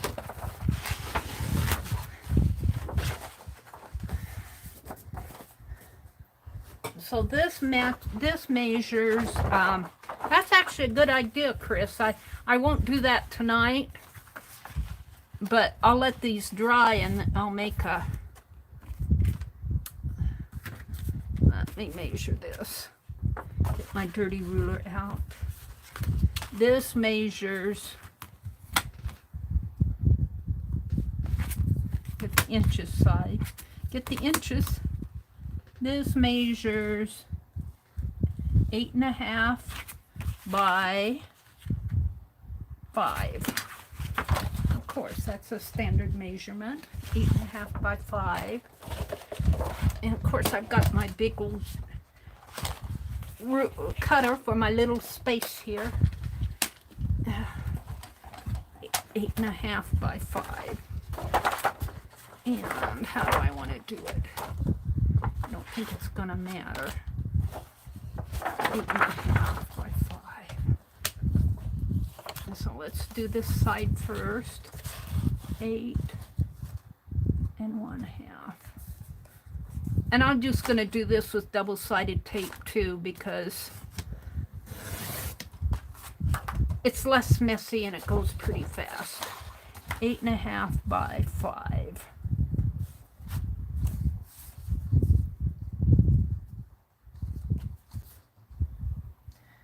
Now this is kind of extra. My travel trunk was really my piece for, this was really my piece for the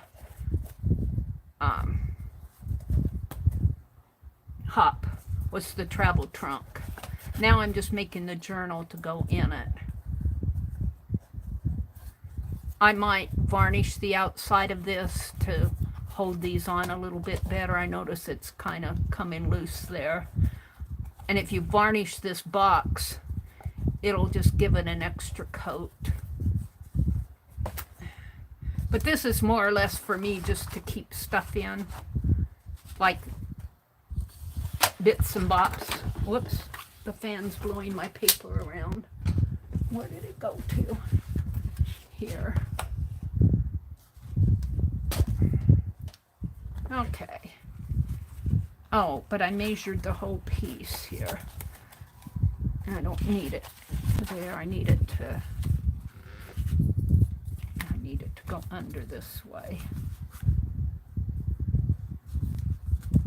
Well, I could just cut. I don't know if I want to cut that off or not. Just take that down and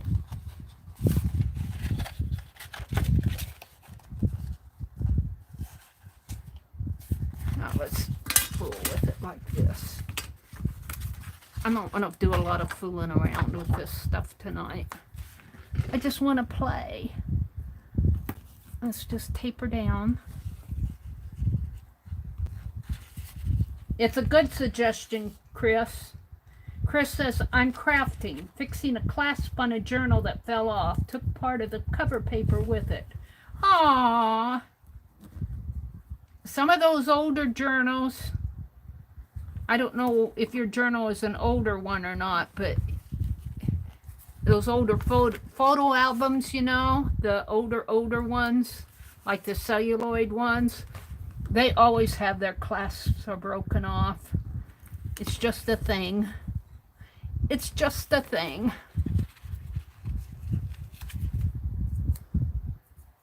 Now I'm just going to tape to the, well, I'm going to put this whole paper across the, whoops.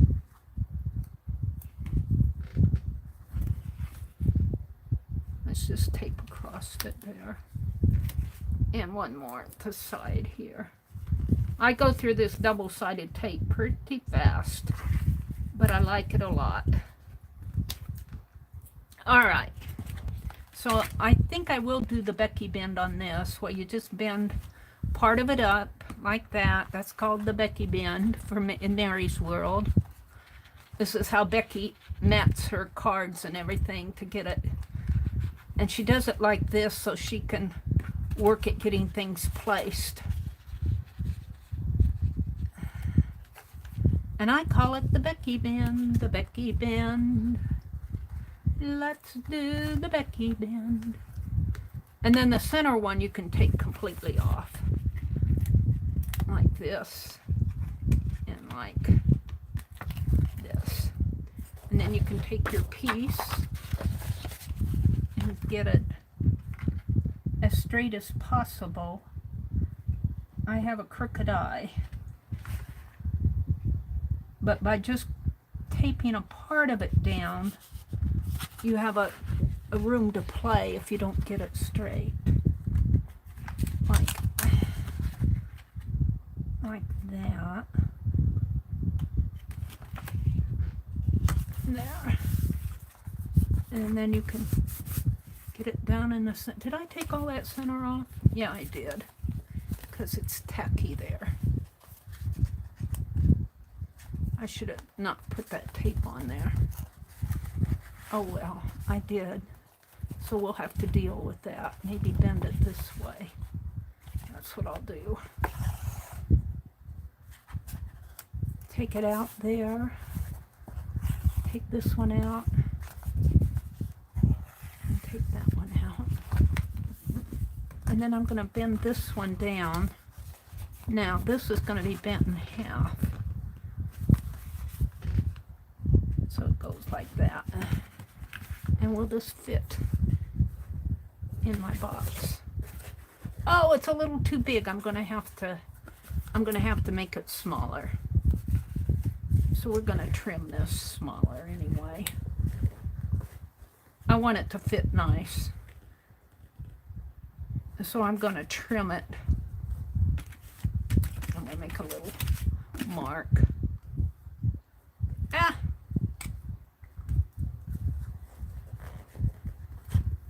I'm going to trim it right there.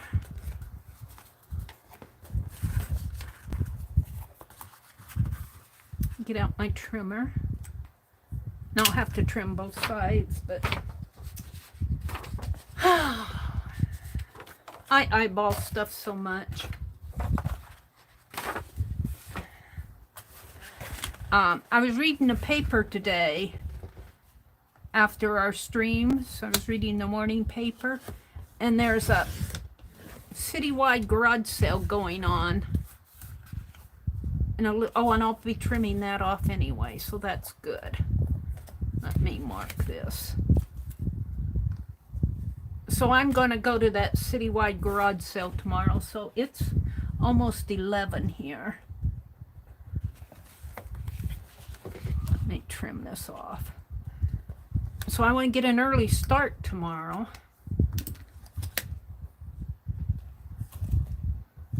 But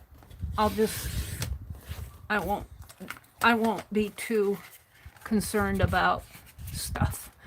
Now I think this will fit in here fine. Pretty good. Let's open up the box. And the only thing I don't like is how this lid sinks in. But I think I can actually put a little pull tab on it and just pull up on the pull tab. We'll deal with that. See, that'll fit in there pretty good after I get it all. And I'm just going to make a little journal to put in there. And I don't know if I'm going to use index cards because I'd have to cut them all down. Well, they almost fit though, don't they? No, we're gonna do paper. We're gonna do paper. If I can get to it. Here, at the bottom of my stack. I have some paper. Now this measures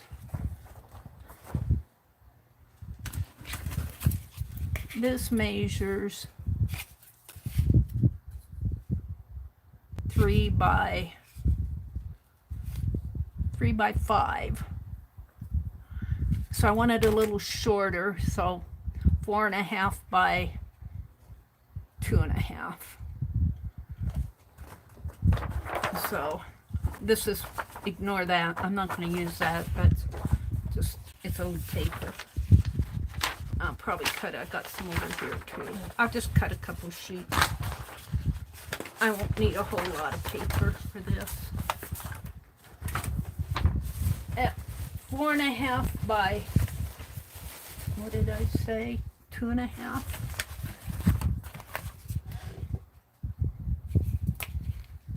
Yeah, 4.5 by 2.5. Let's cut it this way. 4.5.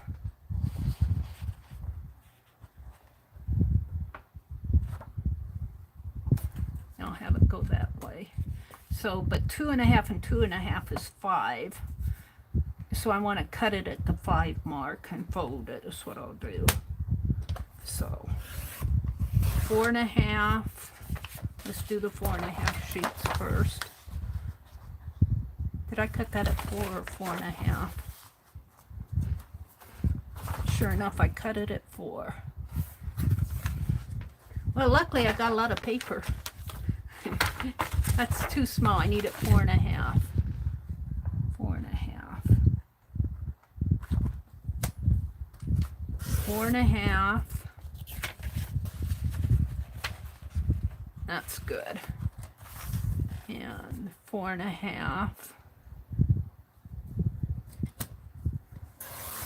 And this will just be scrap paper. I should have been able to get 3 out of that. Now I need it by 5.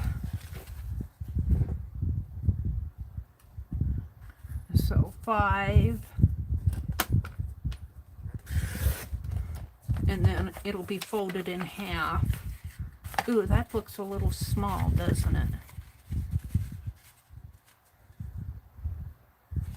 Well, it's a good thing I'm test driving this. This is a little wider. How wide is this? 4.5 by 6. That might be a little too wide, though. Let's fold this in half, Mary.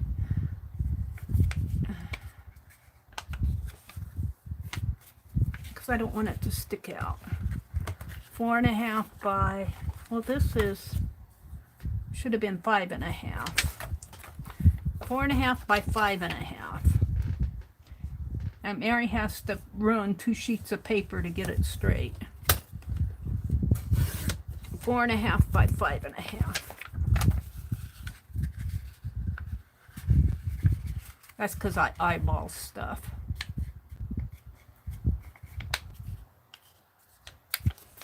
And that should fit in there fine. All right, 4.5 by 5.5. We'll save this. I'm always reaching for scratch paper. Let's get a couple more sheets out. Let's use the 3 sheets.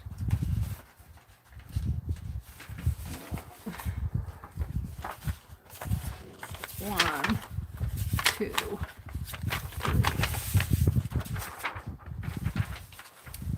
All right. 4.5 by 5.5 is what I said. 4.5. I gotta make sure I'm right.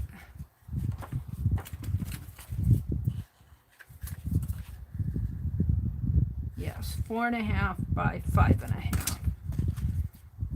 All right.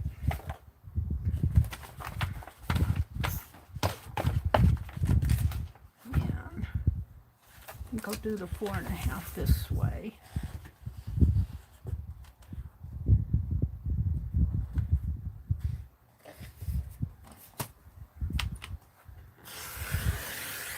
Four and a half. Now, before I cut that other, let's make sure that I can get 2 even. 5.5 and 5.5 is 11. I should be able to get.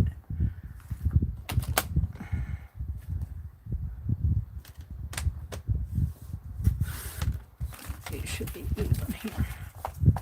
Oh, this must be a little bit longer. Is that 5.5? Did I have 5.5? Oh, I had it at 5 1/4. Honestly, Mary, I must be getting tired.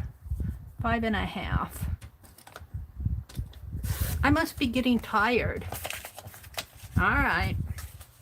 Well, we don't need a whole lot in here. All right.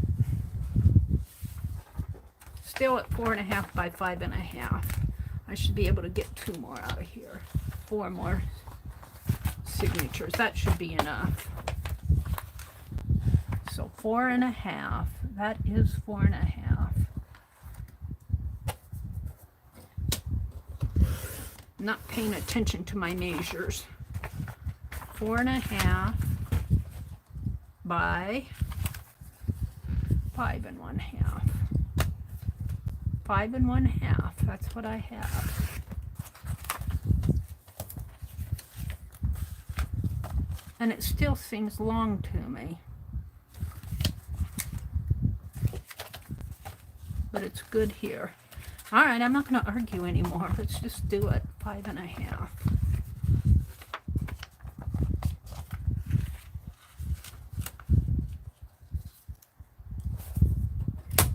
I don't know how I did that. But let's do this one. I'll have extra little scrappies to use. 4.5 this way.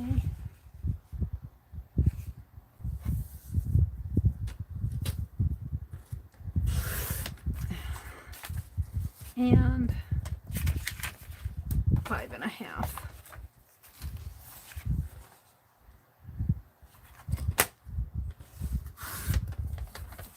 And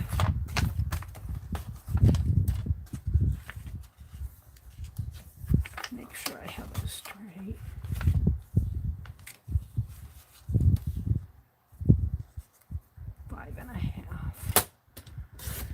Okay, that should be plenty. Let's see if I can use this. This short. That's short. Okay. That should be enough. Yes, it should be enough. I'm going to fold it like this. And of course it's going to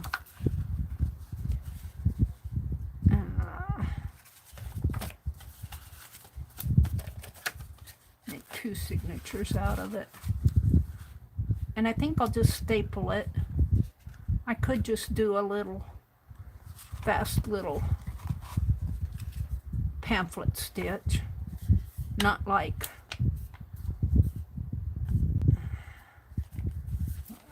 let's see. I don't know if I want to use both signatures. Let's get rid of my trimmer. Let's see if both signatures will fit in. I might have too much. It's just a little mini journal.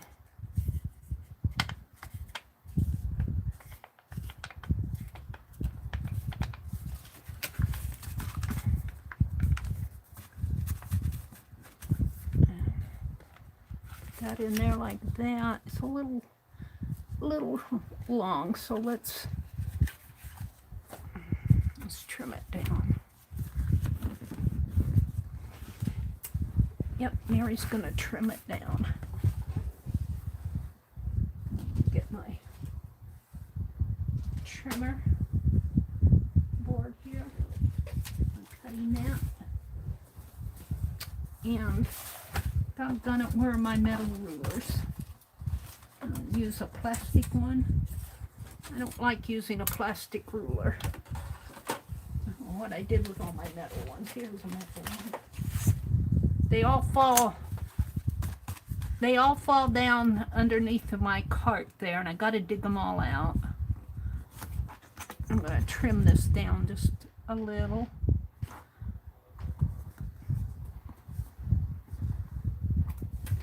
And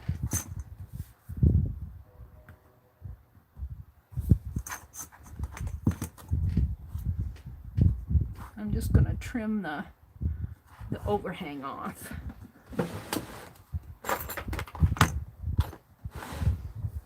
Yeah.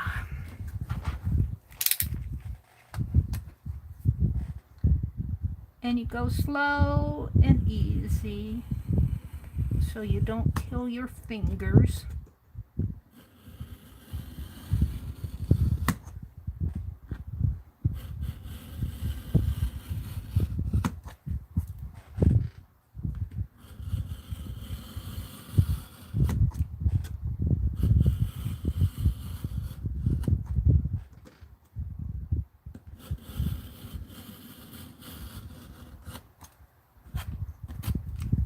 I could probably get by with one signature. We'll see how big it is.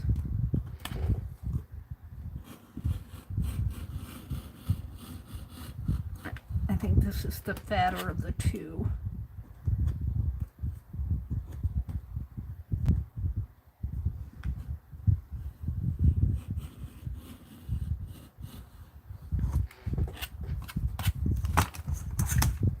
That's nice. Yeah, I think I'll just stick with one signature. It fits in there nice. I could probably cut this down just a little, but by the time I put stuff in there, yeah.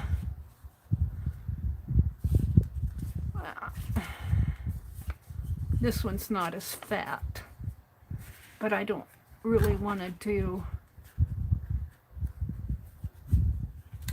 Now let's cut it down anyway. Let's cut it down and see what it looks like cut down. This won't be as hard to cut.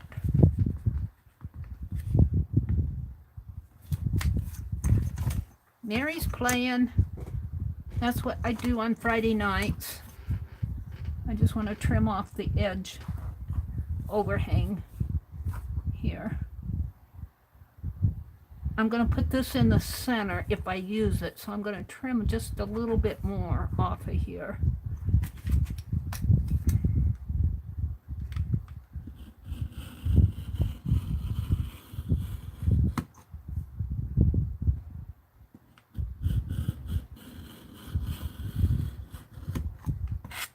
This was really a good hop. I really enjoyed I want to get out my sewing machine and do what Janet did with her vintage map ephemera. I want to do the Japanese binding. I call it the Japanese binding because that's what it reminded me of. I don't know if that's what Lori calls it, Paint Girly. Aunt Beck and Anwar did a travel folder, a little skinny mini travel folder. Beth did a collage, and Shelley was blue booking, and her husband or her partner was doing her hottie.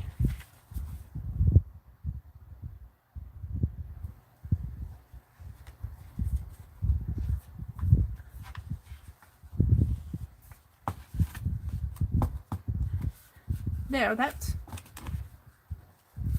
pretty good. Well, Michigan should have citywide garage sales, shouldn't they? All right, let's get rid of all this extra scrappy stuff. Chuck said the paper on the cover was thin and I used so much glue. I hooked the elastic too soon and I pulled it up. Oops. Sounds like something I'd do, Chris. I'm always messing up something. That's how you learn. We don't need this anymore. Let's put it away. Where did Penelope run off to? We're gonna do a quick, simple little binding here. Let's.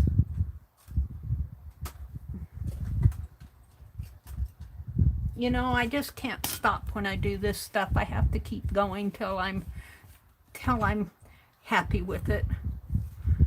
All right, we're just gonna do a little 3-hold. Actually, I could get by with 2, but I'm gonna do 3. Do I want to do a tassel? I don't know. And let's just drill a hole in here. And here it comes. Drill a hole.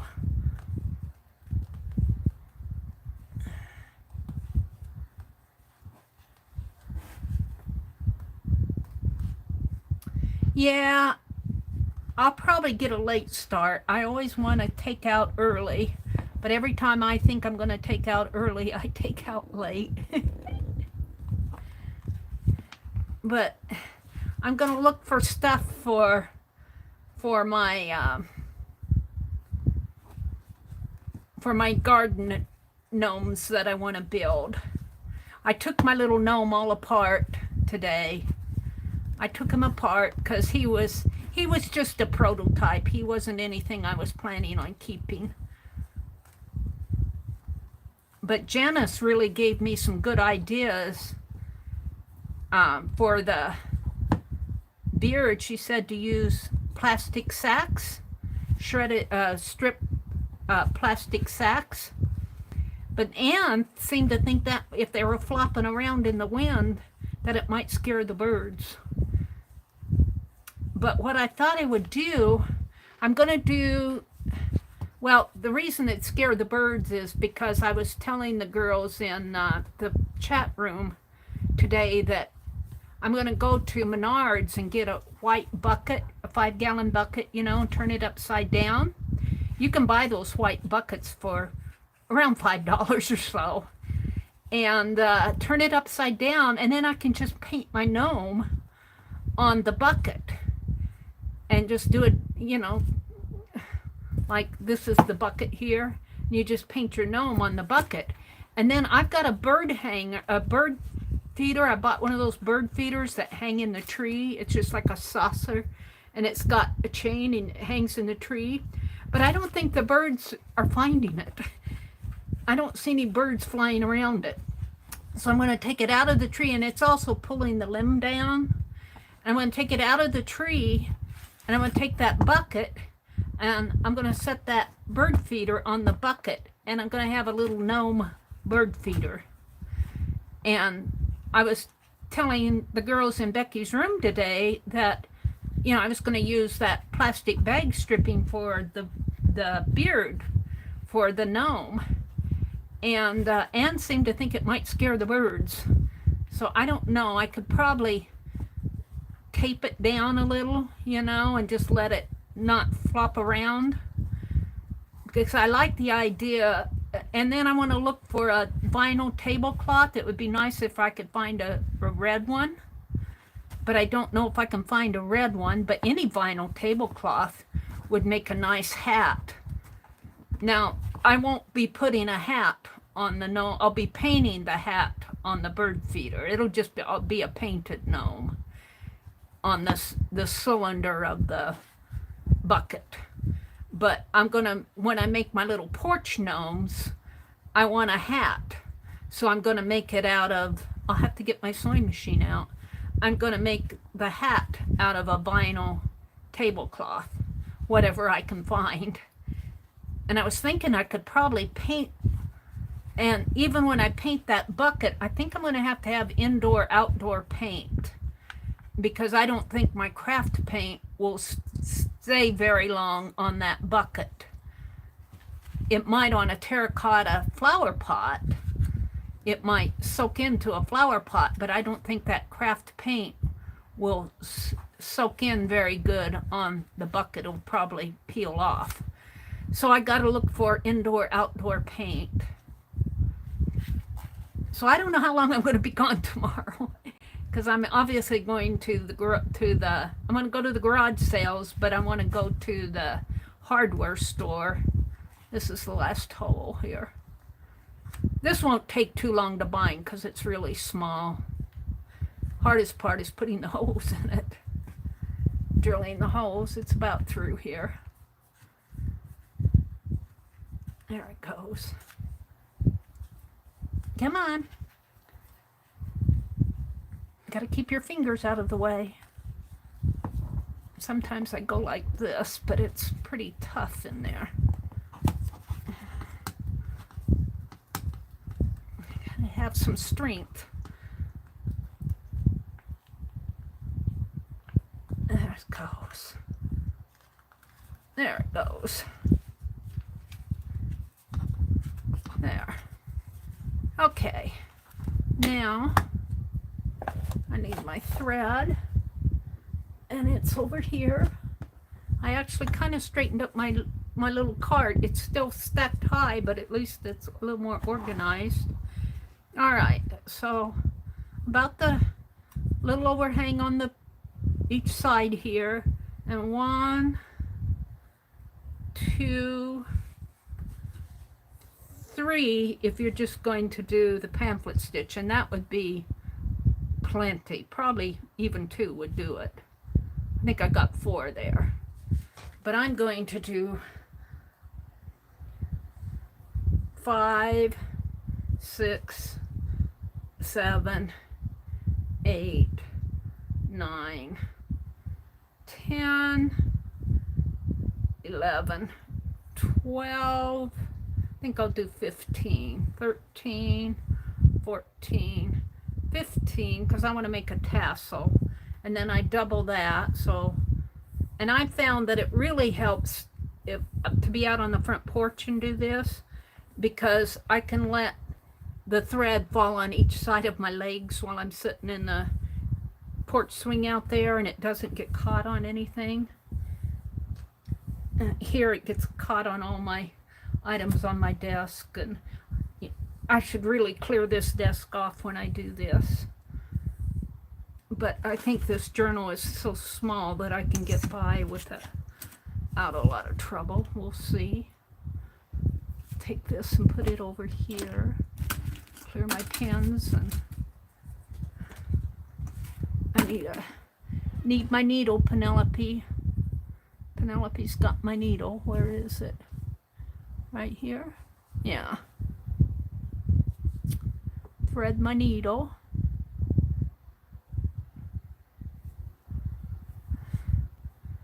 And I go through the second hole from the top. And let's see if I can do this without catching on to everything. My scissors out of the way. My pins out of the way. These scissors away. All right, and then I just pull it through. Give it to Penelope, let her hold on to it. All right. So I just pull it through this way.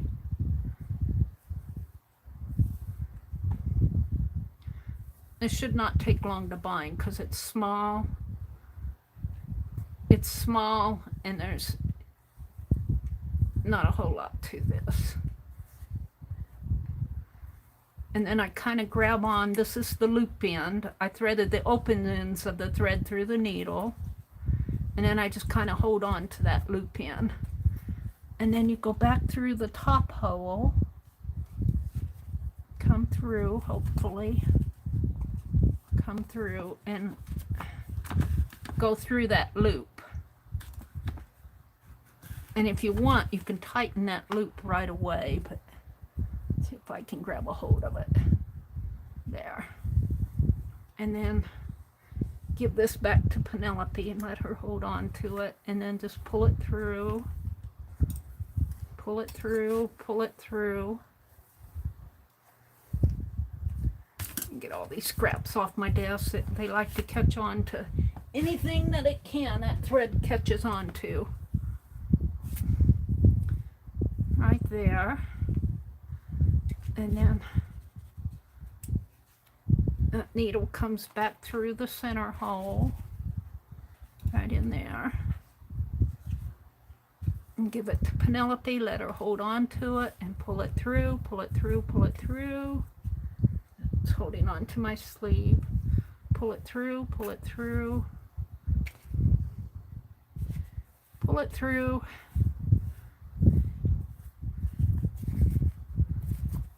There we go.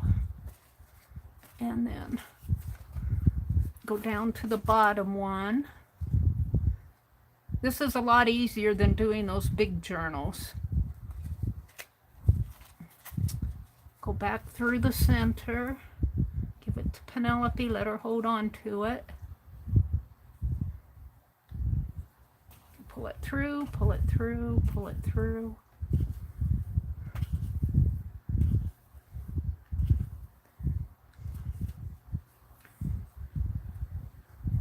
And put it back through the center.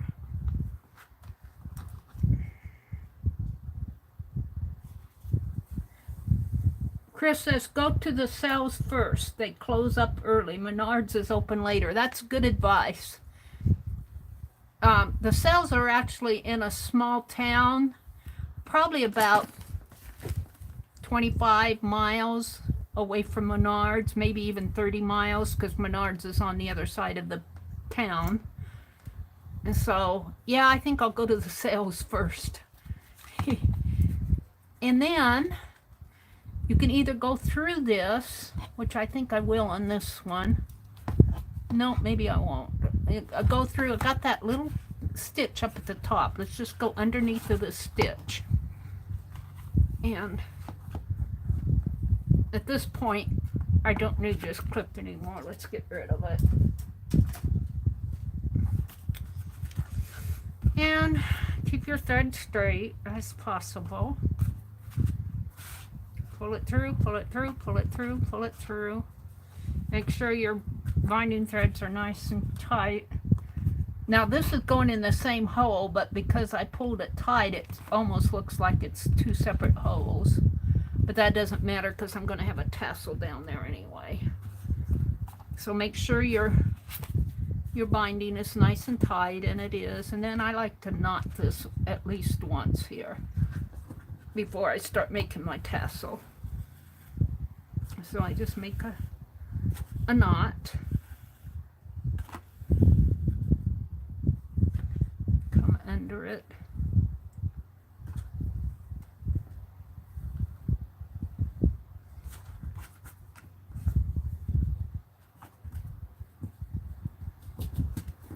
There we go. Now I just have to, I don't need this cutting board anymore. Of course I pulled the ephemera off with it.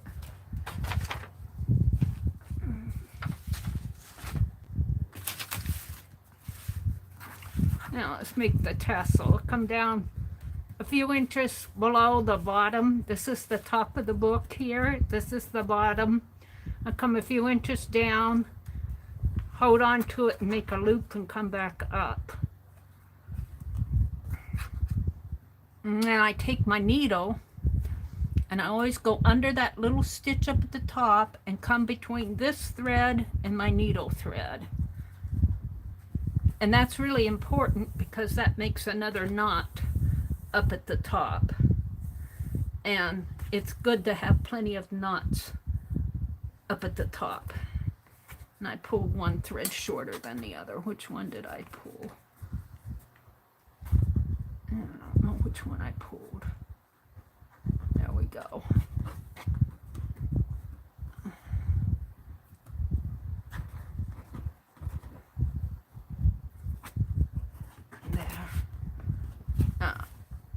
There. Now, because I pulled one thread shorter than the other, I'm going to straighten out this thread. Otherwise, I'll have a uneven piece of thread here. And I just kind of pull on my thread like that, make sure everything's nice and smooth. This is my first loop. And I just keep making loops the same way. Pull it down, make a loop and come back up. Put my needle under that little thread, come between these two. It's a lot easier on a smaller journal. You do have to make sure your thread's not catching on stuff. Catching on my ruler. Scrap paper.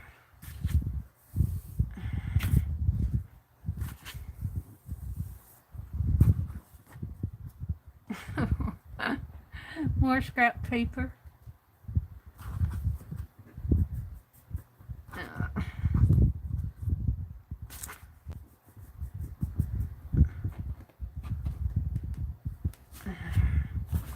Now, just to be safe, I will take one or both of these loops, let's see if I can get a hold of just one, and make a shoelace knot. I call it a shoelace knot up at the top. Just for me, I can't have too many knots up there at the top. It ensures that these threads are not going to pull out. And I've done this umpteen zillion times in my streams when I bind it this way. I like to make my tassel right as a part of the journal itself. To me, it's like it was a part of the journal when I made it, and it is. And you can make your tassels separately and attach them. I don't tend to do that. I like doing it this way. For some reason, odd reason, this is the way I like to do it. And pull it tight. It's a lot easier to do a small one than a big one, I'll tell you that. And pull it through, put it through the loop.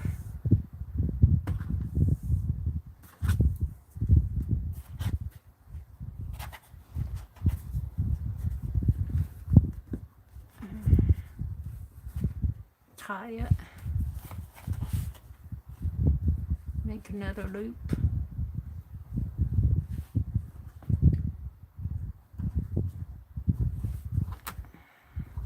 See, I'm putting that needle between this thread and this thread.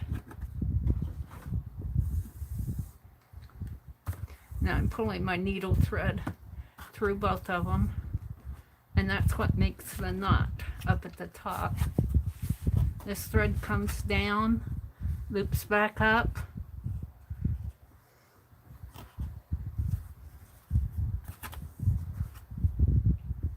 Put my needle through.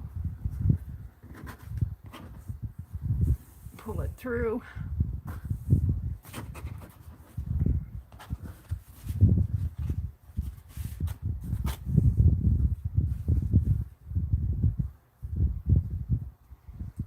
And actually, see, I made the loop. I bring my needle thread down. I fold it back up.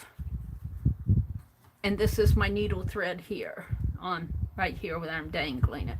And I bring that down and I make kind of like another little loop that comes up this way, like that. It forms a U. And then I put my needle through the little stitch at the top, and that needle comes between this side of the U and this side of the U, and that's what makes the knot up at the top, and that's what keeps these threads from pulling out. If you didn't do that, if you did not knot these threads up at the top, if you didn't knot them, I'm gonna make another knot in here. If you didn't knot them, you could, after I cut these, I could pull on a thread and it would pull right out. So that's why I like to have a knot on every loop. I put a knot, and this will probably be my last loop because thread's getting kind of short here. In fact, I think I'll stop it there.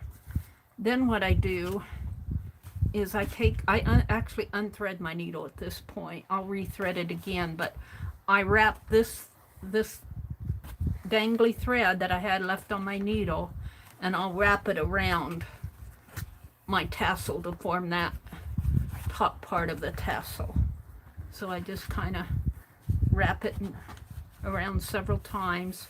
With the black thread, you don't have to be too concerned about how neat this wrap is, but with a lighter color thread, you want to make it a lot neater when you wrap it, because it really shows a lot more with like a cream colored or a white thread. Black thread, it all blends in. And just keep wrapping it around. I probably got it enough here. And let's thread my needle back up again. And at this point, you have a long and a short, you can make those threads even. That happens when you twist thread. Now rethread my needle. And hi Rhonda. Thanks for popping in. Yeah, I've been making a junk trunk. This is my trunk. This is the one I made tonight. This is drying. This is the one I made today and I just covered a tea box is what I did. But I made a little trunk, a little travel trunk. I do think I'm going to varnish it though. I do think I'm going to varnish it just to make sure all these pieces are down good. I see a little edge there that's pulling up. So, but I'm making a little travel journal to go in it. Okay, now I just want to, I want to tie this loop off. I mean this, I made that little binding thread. Let's come back. I'll get my journal up here. Let's go back through the, let's go through those loops that I made. Back up to the top. Up to the top, like that. And knot it a little. Now at this point you could put a little charm in there. What do I have? Penelope, do you have a charm or something I can put on there? I spilled all Penelope's stuff the other day. Her throne here. I've got a button.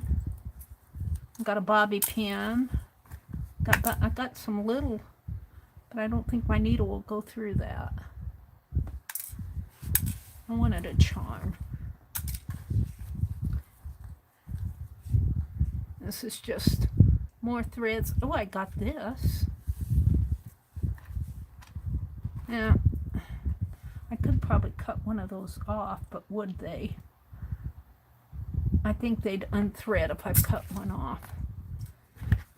Now let's see what I have. Give that back to Penelope. I think the button would be too big.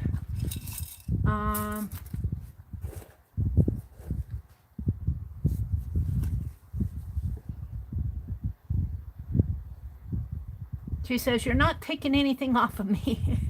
I'm not letting you have anything, Mary.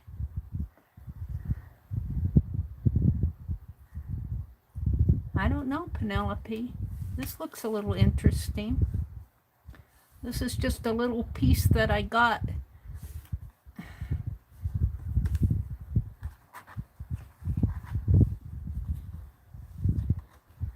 We could almost stitch that on there, couldn't we?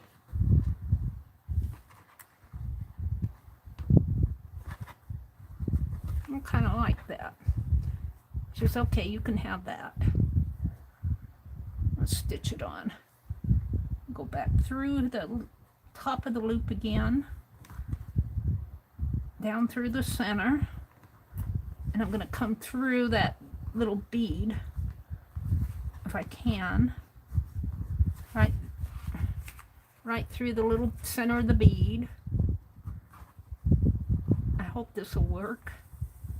Pull it through, and I'm going to go through the center of the other one, of the other side.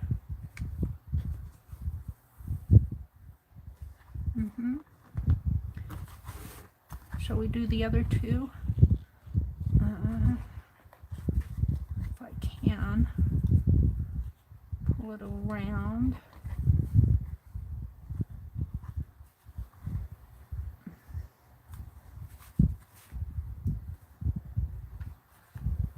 Where's the other one? I got two here.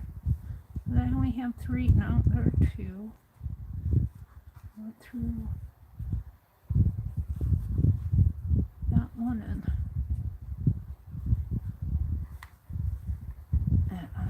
I gotta shape this little bead thing on here. I don't care if it's not perfect, I just want it to be shaped. Let's tuck this in. I need my pliers or cutters or something. I'm talking to myself here. Let's trim that off.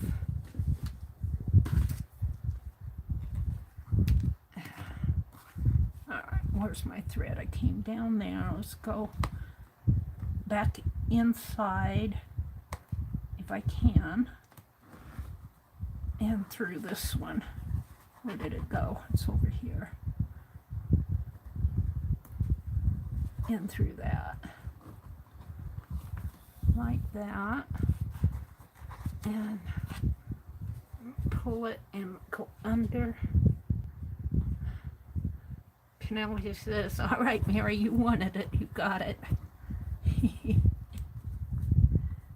And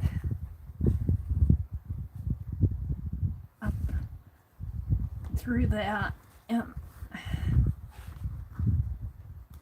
come on. There we go. Through that. Uh-oh, what happened here? There. I kind of like it once I get it fastened on there good. And let's go back down through the center again.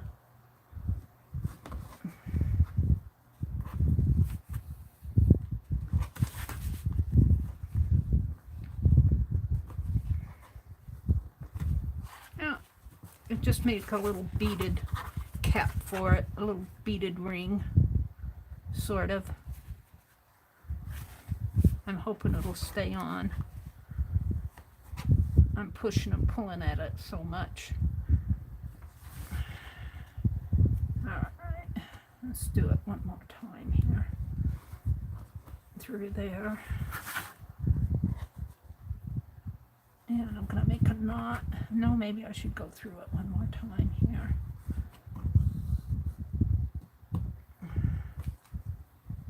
And down.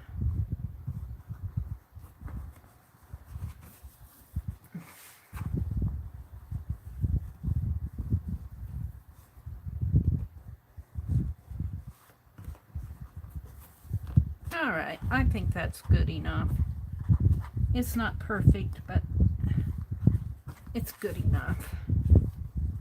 And let's make a knot up here at the top. Mary's talking to herself. I'm just using stuff that I had sitting on my desk here. I wanted a little charm, but I ended up with that little beaded floral piece. And because I didn't plan this out, I'm just doing it. There we go. Now let's go back through. Is that going to hold that though? I don't think so. Let's go back through this. I don't like how that's not holding there. Let's just tie that up a little bit more.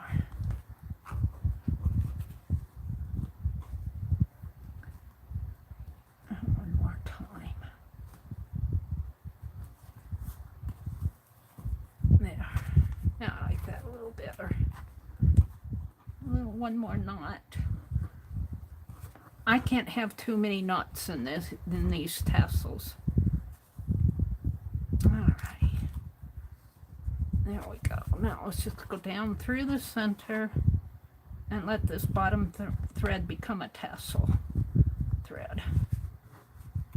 And come clear down. Clear down. Come on. And pull it off. My needle, give my needle back to Penelope. Uh-oh, where did my thread go? Which one is it? There. Okay. Is that tight? Did I get that tight? There. Something in there that's not tight. Right there.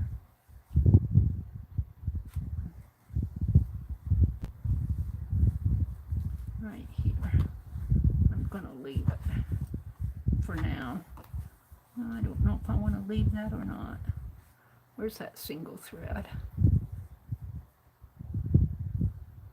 Here, I got to fix this loop. It's not right. Where's my needle? It's not right. I got to fix it. I give my needle back to Penelope.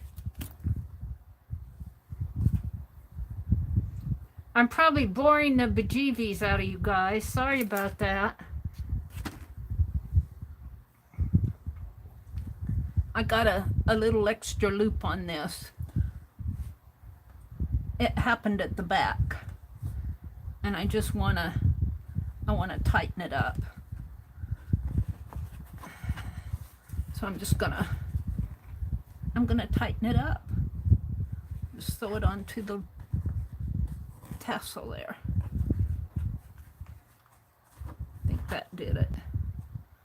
Not sure I want to take that off of my needle yet, though. Let's go back. Up. Up, up, up.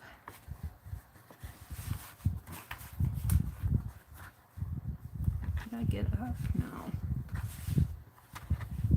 Sort of. And then, now I got it here too. What did I do with that? I don't know what I did with that. Tighten this up.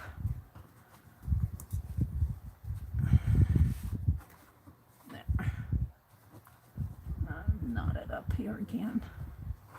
Talking to myself. Can't have too many knots. But I don't want any extra loops either. I think when I meant to do a knot here, I didn't catch one of the loops, like this one.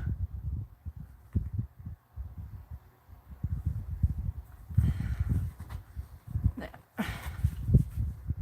Now go back down through the center, if I can.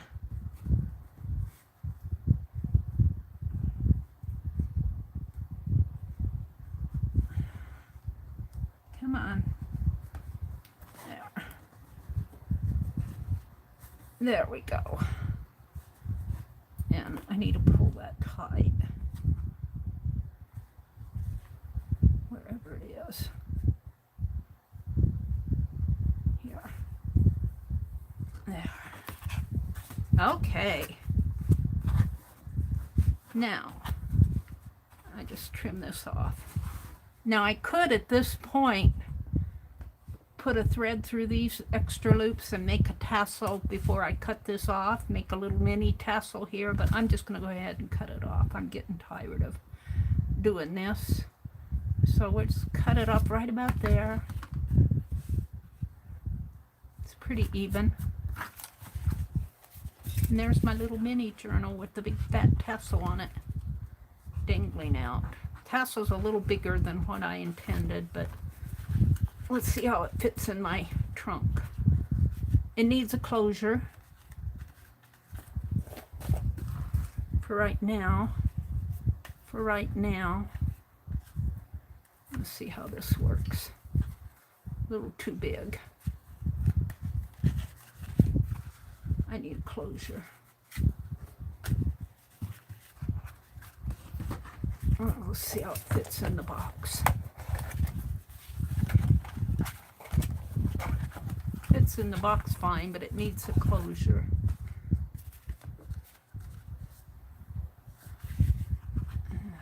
I'm thinking.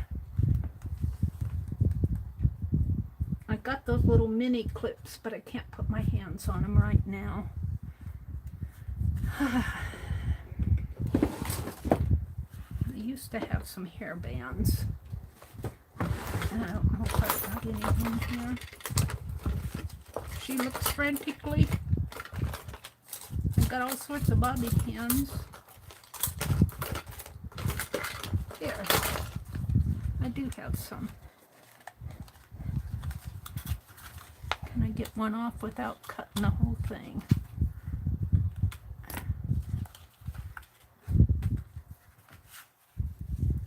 Perfecto. Ah, yay!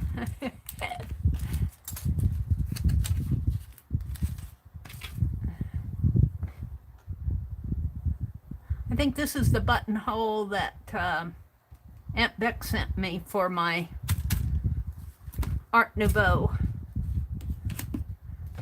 All right. Mary's not quite done yet. She's off in her little world.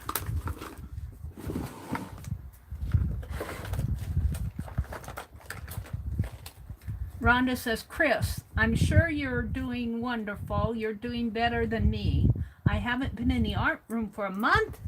Rhonda, you've been in my streams in the last month, but you haven't been in the art room. She says, I need to go through and destash. Yeah, that's what I need to do. Just too busy gardening. Yep, Rhonda, that's me. I did the mulching the other day on the south side of the house where I cleaned all the gunk out. I called it gunk. And got that all mulched. I want to mulch around our tulips and our iris. And I want to mulch out on the around the walnut tree. So I got the mulching to do, and I still got the stair step rug to fix. But most of my plants are planted. It's just that I need to water them now. All right. So here's my little mini journal. Now, I think this is thicking pretty good, but I'm going to let it dry thoroughly. This is the one I made tonight. I might need to put some more black lines on the sides here. Let's do the one I did today, earlier today. So what I want to do is take some of this. Some of it will fit and some of it won't. And I got plenty of it. And let's start off with Herald Square loose leaf patches, stationery. And we're just going to start putting stuff in here. Wait, this is a ticket. Maybe I'll leave this for a title page. I'm just going to start putting this paraphernalia in here and pretend it's travel stuff. Most of it is kind of travel related. These are things when I went on my imaginary trip. These are things that I picked up on my imaginary trip to Hobby Lobby. And let's see, we want a title page, maybe a page to document in there. So let's start on this page. And they're just going to tack some of this stuff in. And, you know, I'll leave it. Oh, maybe we'll put this lady. Maybe we'll put this lady on the title page here. She's my friend that I'm going to visit on my imaginary trip across the ocean to England. She might be a relative of Janet's. I don't know. We're trying to figure that out.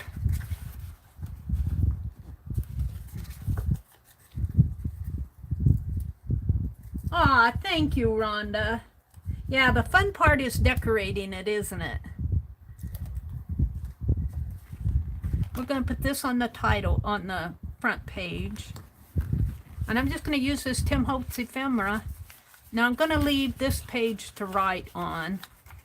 And I guess I left this too because I didn't start until here. So we'll just leave those pages blank for now. And we got some of these little labels. Oh, look, I got a little domino. And a wool, this is that Woolworth steel pins. Let's put that up there. And what's, oh, that's my, my tassel.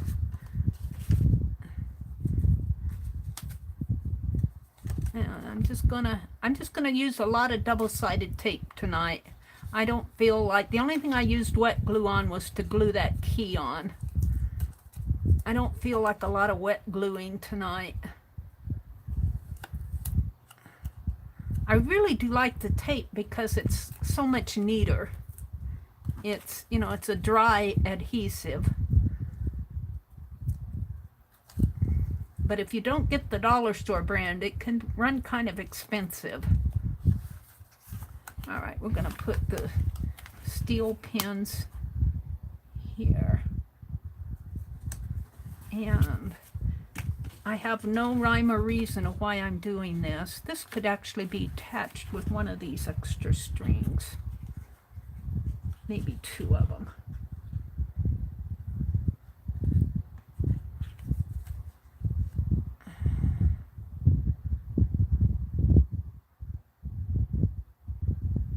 Through my needle.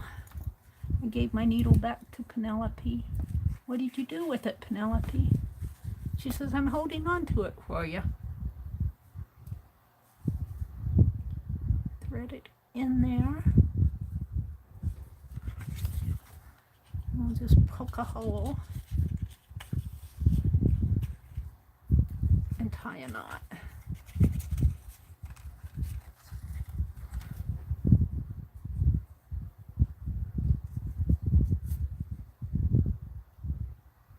Doesn't have to be perfectly even.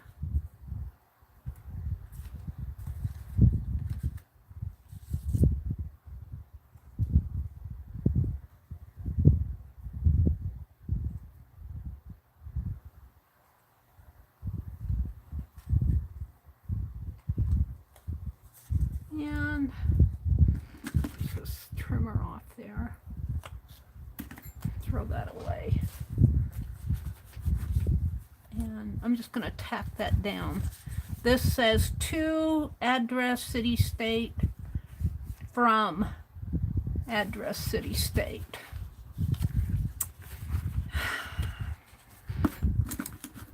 Well, it's from Meri.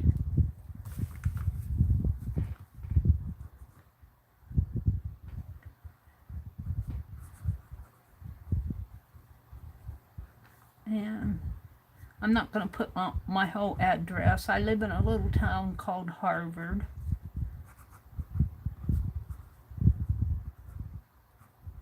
And who am I going to put it to? I'll leave that blank for now.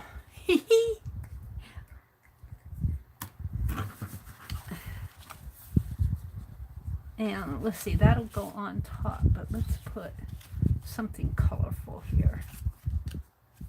That's too much.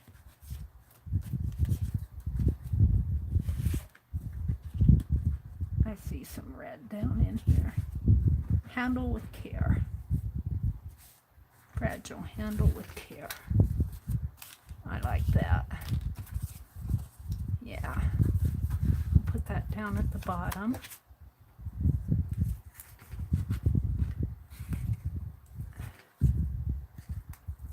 It's a mini travel journal. Meri is decorating a mini travel journal. Yeah, I'm going to put it in my junk trunk. Hi, Del Lobo. Welcome, welcome. Did you see my little trunk that I made, Del? This is the one I made this morning. I just covered a tea box, a Celestial Seasonings tea box. Made it look like a little trunk. Put a key, a little lock. Here's the key that I used. I used the key, and where's the little lock? Now, it's here someplace. It might have fallen off on the floor through all my, but I have a little lock shape in there. And it just opens. I think I'm going to put a little pull tab on this so I can just pull up on it. I should do that right away. But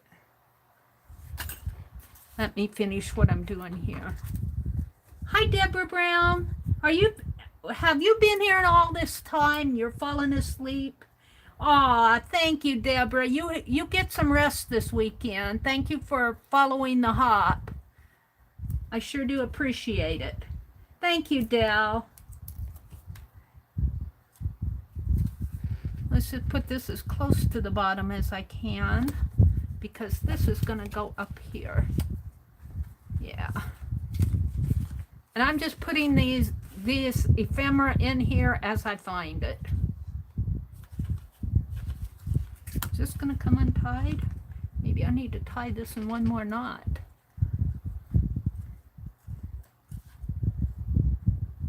There. Might have to put a dab of glue on that. Put a little piece of tape on there. Good night, Deborah. Have a good sleep.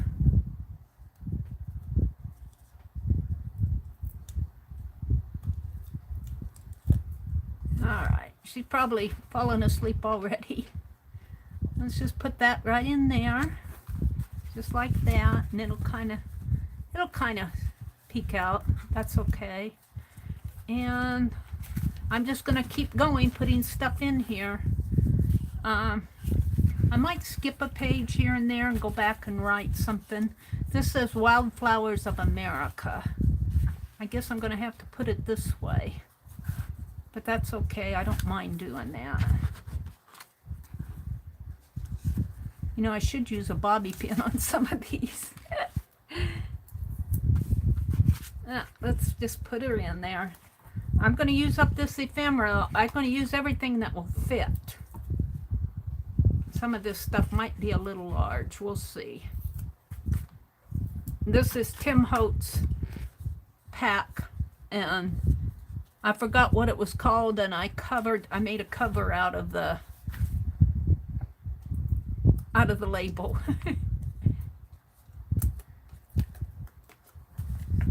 So we're just going to put this right in here. And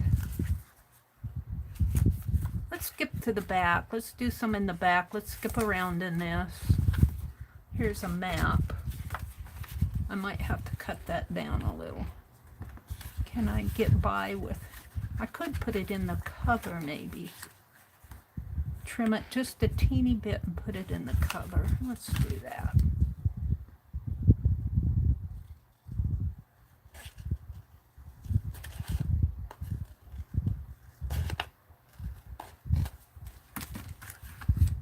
That'll fit. We'll put that in the cover. Maybe we should put it on the back cover. I'm going to sneeze. Excuse me. Sometimes I get these sneezing fits. I guess I like it on the front cover better. I get these sneezing fits where I'll sneeze 20 times in a row. And I just keep sneezing. What happened to my map? It flew out of my hands. Where did it go? Where'd my map go? I had it. I sneezed and it disappeared. That's a trick. Let's see you do that. Where did it go?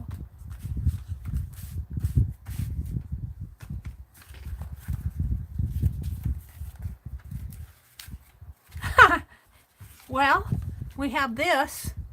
Crown diamonds. That could also go in there. Kind of like that there. Oh, there's my map right there. We'll put the map in the back and this here. I better get it taped down before I lose everything.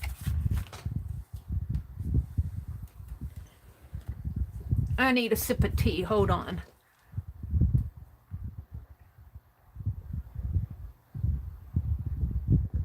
That was more than a sip. That was 10 swallows. Hold on. I sneezed, so I got to...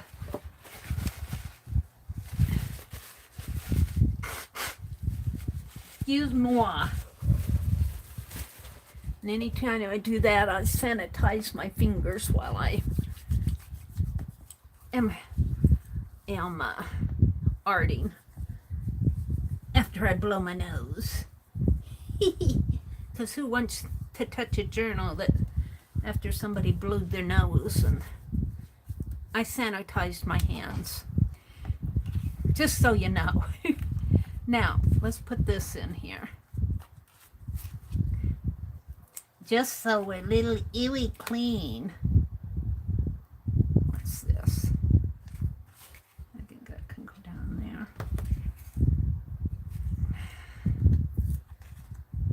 Oh, there's Janice. Box on the left, she said. Hi, Janice. I don't know what I would do without Janice. She and Rhonda helped me. You sneezed it away. I did. It turned upside down is what happened. And Janice saw it turned upside down and it was like that.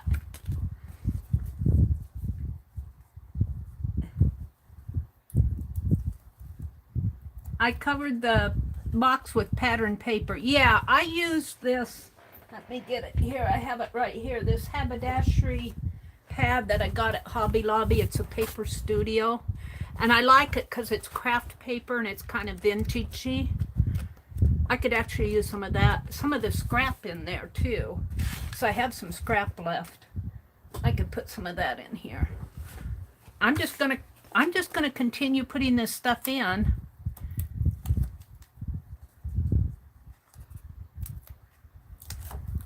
Janice, you gave me some good ideas for my little gnome. I was telling the gals that I'm also going to go to Menards and buy a 5-gallon bucket and turn it upside down and just paint my gnome on that 5-gallon bucket. But I might have to get some indoor-outdoor paint.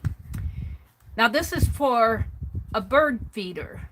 And I have the pan, I actually got at Menards, the bowl part, and it hangs up in a tree. But it's pulling my tree limb that I have. And that tree limb's pretty, it's not a big thick one, but it's pretty thick. But it's pulling the tree limb down. So I'm going to take it off of the tree limb. I'm going to paint my gnome on the bucket. Like here's my 5-gallon bucket that I got at Menards. You know, one of those white 5-gallon buckets. I turn it upside down. I'm going to paint my gnome on there. And I am going to use your plastic bag idea, I think, for the beard. I think I'll use that. I may not. I might paint the beard on the bird feeder and use the plastic bag strips for the porch ones, because I'm still going to do the flower pots for the porch.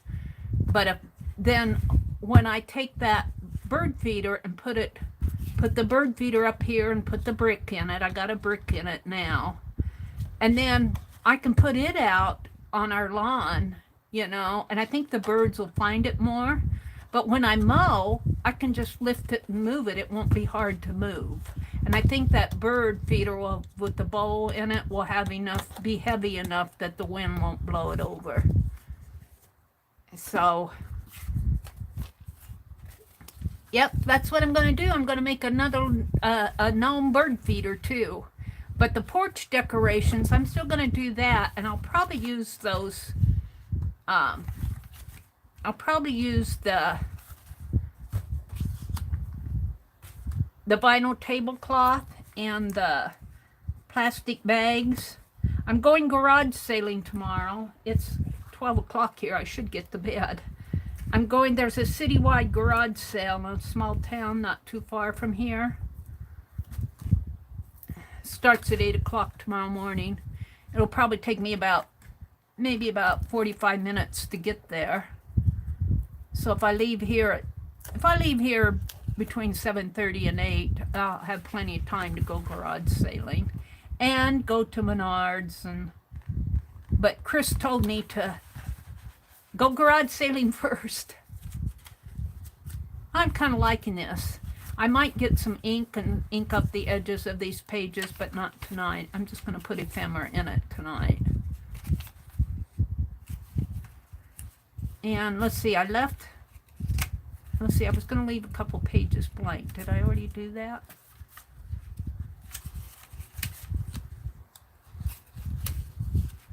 I did at the front for writing. I think I just went to the back.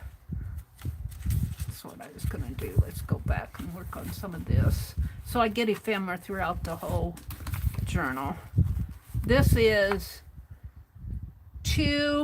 Union Midland Southern Railroad Company from to via. Now here again, I'm going to have to cut it down a little for it to fit my pages.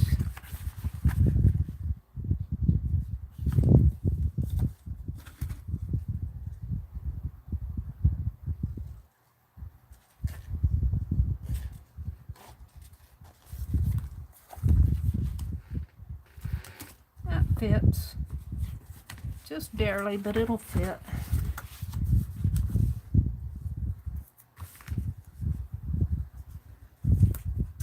Janice and Rhonda, you're my late birds and my early birds. You kind of like, yeah, Menards is like Lowe's. And good night, Del Lobo, good night. She just popped in to find out what was up, I think. Yeah, it's like, oh, and there's Lori. Hi, Lori. Lori, I sure did appreciate you coming on today, and you did a wonderful job on that, stitching that journal. I'm going to go back and see how you did that, because you gave really good instructions, and I want to try that stitch that you did. I really liked how you did that. Now, I called it the Japanese stitch, but that may not be what you were doing, but that's what it looked like to me, that Japanese And I always wanted to try that, but I never really got it. So, but you gave really good instructions. All right, I'm just going to keep putting stuff in here. This says,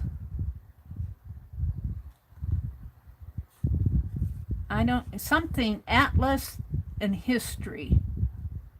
Thelma Recold. Something, something, something, Atlas and History. Well, let's see what else I got here. I got a letter. This is pretty. Let's put this toward the front. Oh, here, I think I left some pages here. No, I didn't.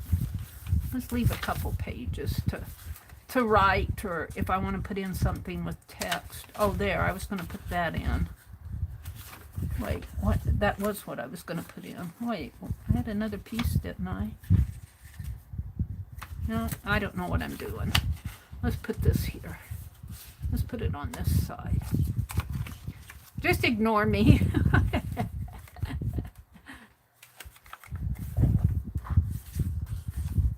No, don't ignore me.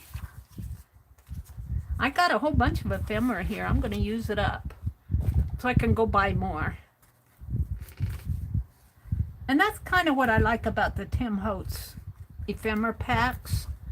It really is kind of cool ephemera to do little stuff, little mini journals like this. And you don't have to worry that you're messing up something really truly vintage. And you can use it and reuse it again if you buy the pack again. So I'm all for his ephemera packs, and I should get out the paper dolls. We might put a paper doll in here. So let's put it right here.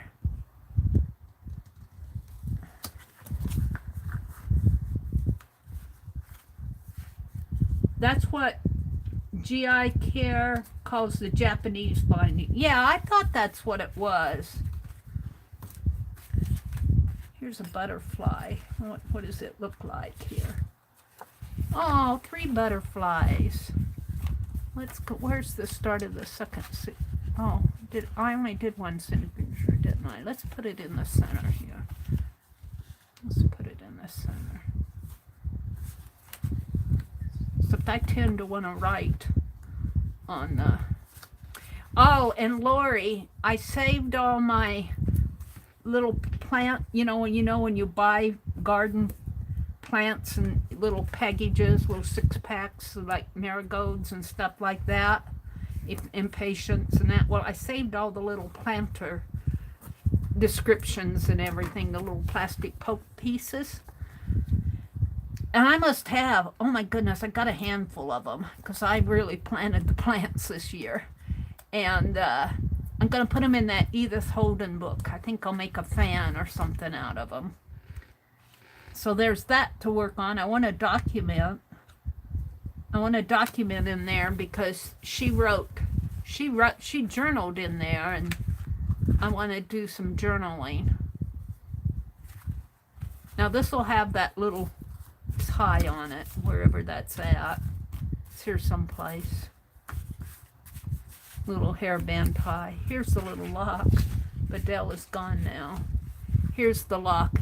Did you see this, Janice, where I made this little trunk? Junk trunk. Put a key on it. Just covered a tea box, made it look like a little trunk. I got this little Tim Holtz lock piece that I put on there and put a key on it just for decoration. All right. Oh, look, I can stack my trunks. Look, I can stack them up. Ooh, I might do some more. And Lori, if you're still watching, and Rhonda, I don't know if you guys saw. Well, where is it now? Did it fall on the floor? I have another box here someplace. Yeah, am I running over it? There's paint. and more paint. Where's my other box?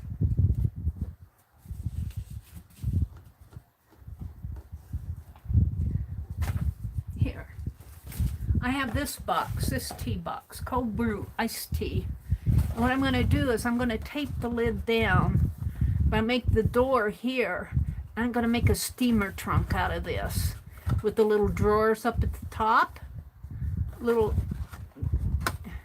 have to imagine this being wider, but the little drawers that go in and the little hangers there, in there, but only I'm going to use this as the front, and it'll open up this way, and I'll have two little drawers up there, and then I'll maybe have a little drawer down here and have the little steamer trunk, maybe with a little bar in there. I'll have to see what that will be cute, won't it? The Golden Girls is singing Mr. Sandman. Aww. Aww. Angie, are you still up? Did you get all your toenails painted? Angie was painting her toenails. And let's see, I'm just putting ephemera in here. I got a whole stack of it. Let's see, here's another calling card. I might be here for a while. Maybe I'll finish this Sunday night. You guys are probably getting tired. Look at this hair cutting chart.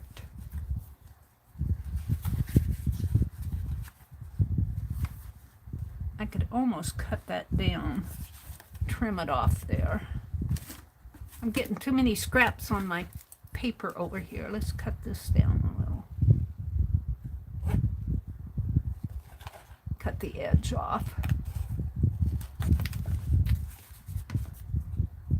That fits, but barely. Let's cut the other side.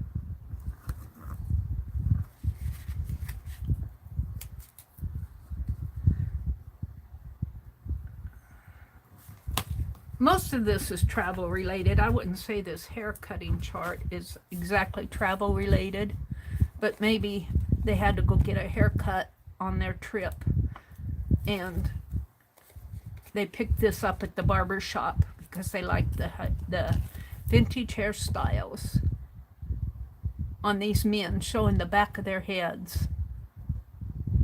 This one's kind of interesting. It's got a part going clear down the back of his neck. This one's almost shaved. These are younger men. All right, all right. Put it in, Mary. Let's put it this way.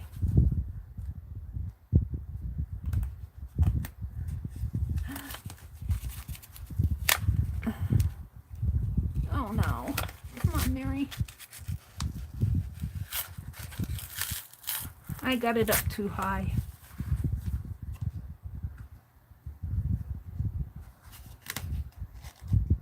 Luckily, I didn't have it all glued down. There we go. And what I did with the little hair band will keep it closed. Little hair band closure here. We'll keep it closed. Well, let's get rid of some of these. These pile up awful fast. All these little scrappies.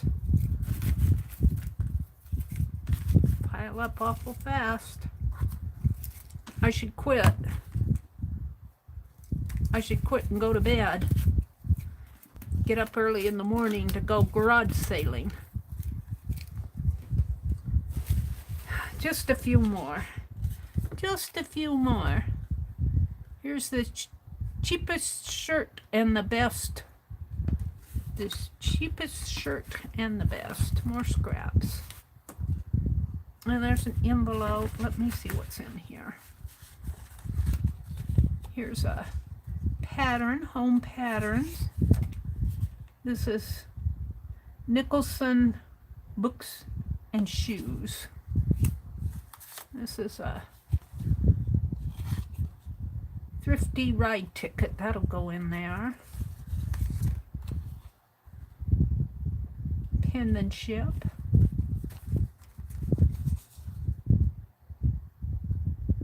Some sort of a receipt. A ticket.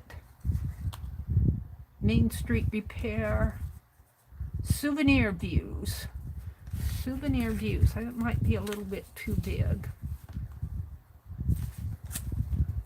But if I cut it down, that's what I've been doing. I have to trim off the outer edge here. I hate to do it, but if I want it to fit in my journal,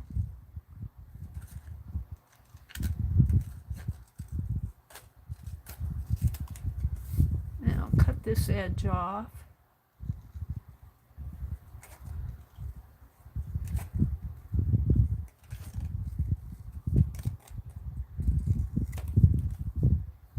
And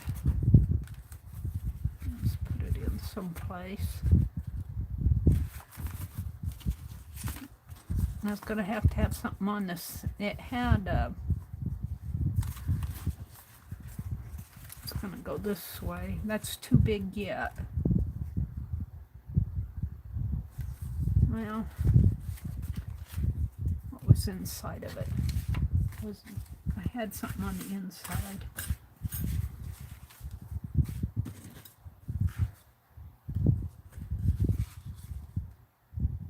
Bill of fare. Victorian restaurant bill of fare. This is a little bit too wide. This stuff is just a little bit too wide for my little mini journal.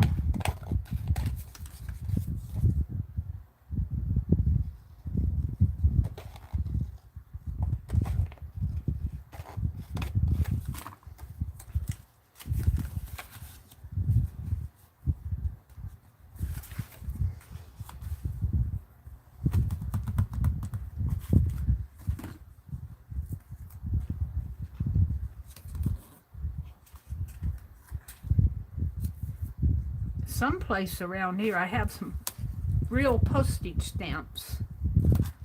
It'd be fun to put them in here. Some vintage ones. Not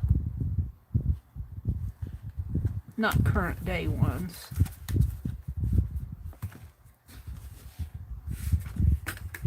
Well, you know what? It's getting late. This is that Denise Dodd is from Leicestershire. She comes in here every now and then. This is a public school report card of, I was reading it the other day, Gertrude Wakeman. She did really good in art and music. I love her. I love her.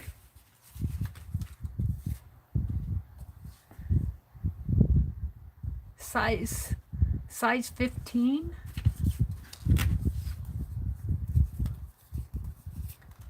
Southern Oil Stores. Here's another. Okay. All right. I'm going to leave all this out on my desk and pick this up again probably Sunday night because I do want to finish it. I'll leave this trunk this way and turn this one upside down. Put my little journal like that. Let's pull the paper out from underneath for my thumbnail. And we'll just sort out this ephemera. Just kind of like so. I'm going to get a little piece of ribbon and put on these boxes to pull those tabs open.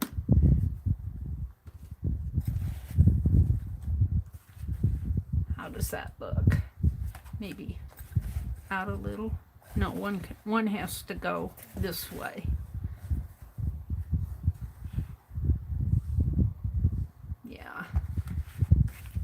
All right, let's get rid of the scraps. Thank you guys for putting up with me. Rhonda says, take care, Chris. Chris says, okay, I'm going to call it a night. Thanks, Mary and friends, for the lovely time. He said that a few minutes ago. I learned so much, and I thank you for sharing your talents. Aw, Chris. Hope everyone has a good night. Be safe, and God bless. You too, Chris. Angie says, good night. Good night, Chris, and good night. Rhonda says, take care, Chris. Janet says, don't go crazy tomorrow, Mary. I haven't told my brother that I'm going garage sailing. He probably, before I go, I have to show you this. I'll probably show it again Sunday night, but I'll give you guys a sneak peek. This came in our paper today, our local paper. Artist's Journey. And this is all about, there's even 2 articles in here, but these are local people. These are local people that I didn't even know. And there's 2 men. There's 2 men here. And maybe it's not in this section. There's another section here where one guy right in our little town does woodworking. The Dutchman's here, always on mission. The Dutchman's wood shop, and he tears down barns. They tear down barns, and he takes all that recycled wood and builds furniture and frames and all sorts. And he lives right here in this town where I'm at. And then there's another article of another man in here that wrote a book. So this is all, and then in here there is a summer guide to all the things going on, well, through October, I guess, October, November. So that's what I got caught reading today. I didn't make it into Becky's room right away because I was reading all the events that were going on. Angie says, I dropped you all. I'm going to go. Good night, Angie. I'm going too. Oh, thank you, Rhonda. I will. If I don't get going here, I won't wake up in time to get out of here. So have a great weekend, everybody. I will see you Sunday night at 6 o'clock. Don't forget that Tanya comes on at 1 on Sunday afternoon. And Saturday night, Beth Schuler comes on. So this has been a great hop. I've thoroughly enjoyed this whole process. I gotta push everything off so that I can take a thumbnail picture here. Let's flip this around, tuck it under. Good night. Yeah, Janice says, yay for small town newspapers. Janice should know. Janice should know. I think she works for a small town newspaper. I like it because I get to know some of the people. I get to know some of the local people. All right. Bye, everybody. Have a great weekend.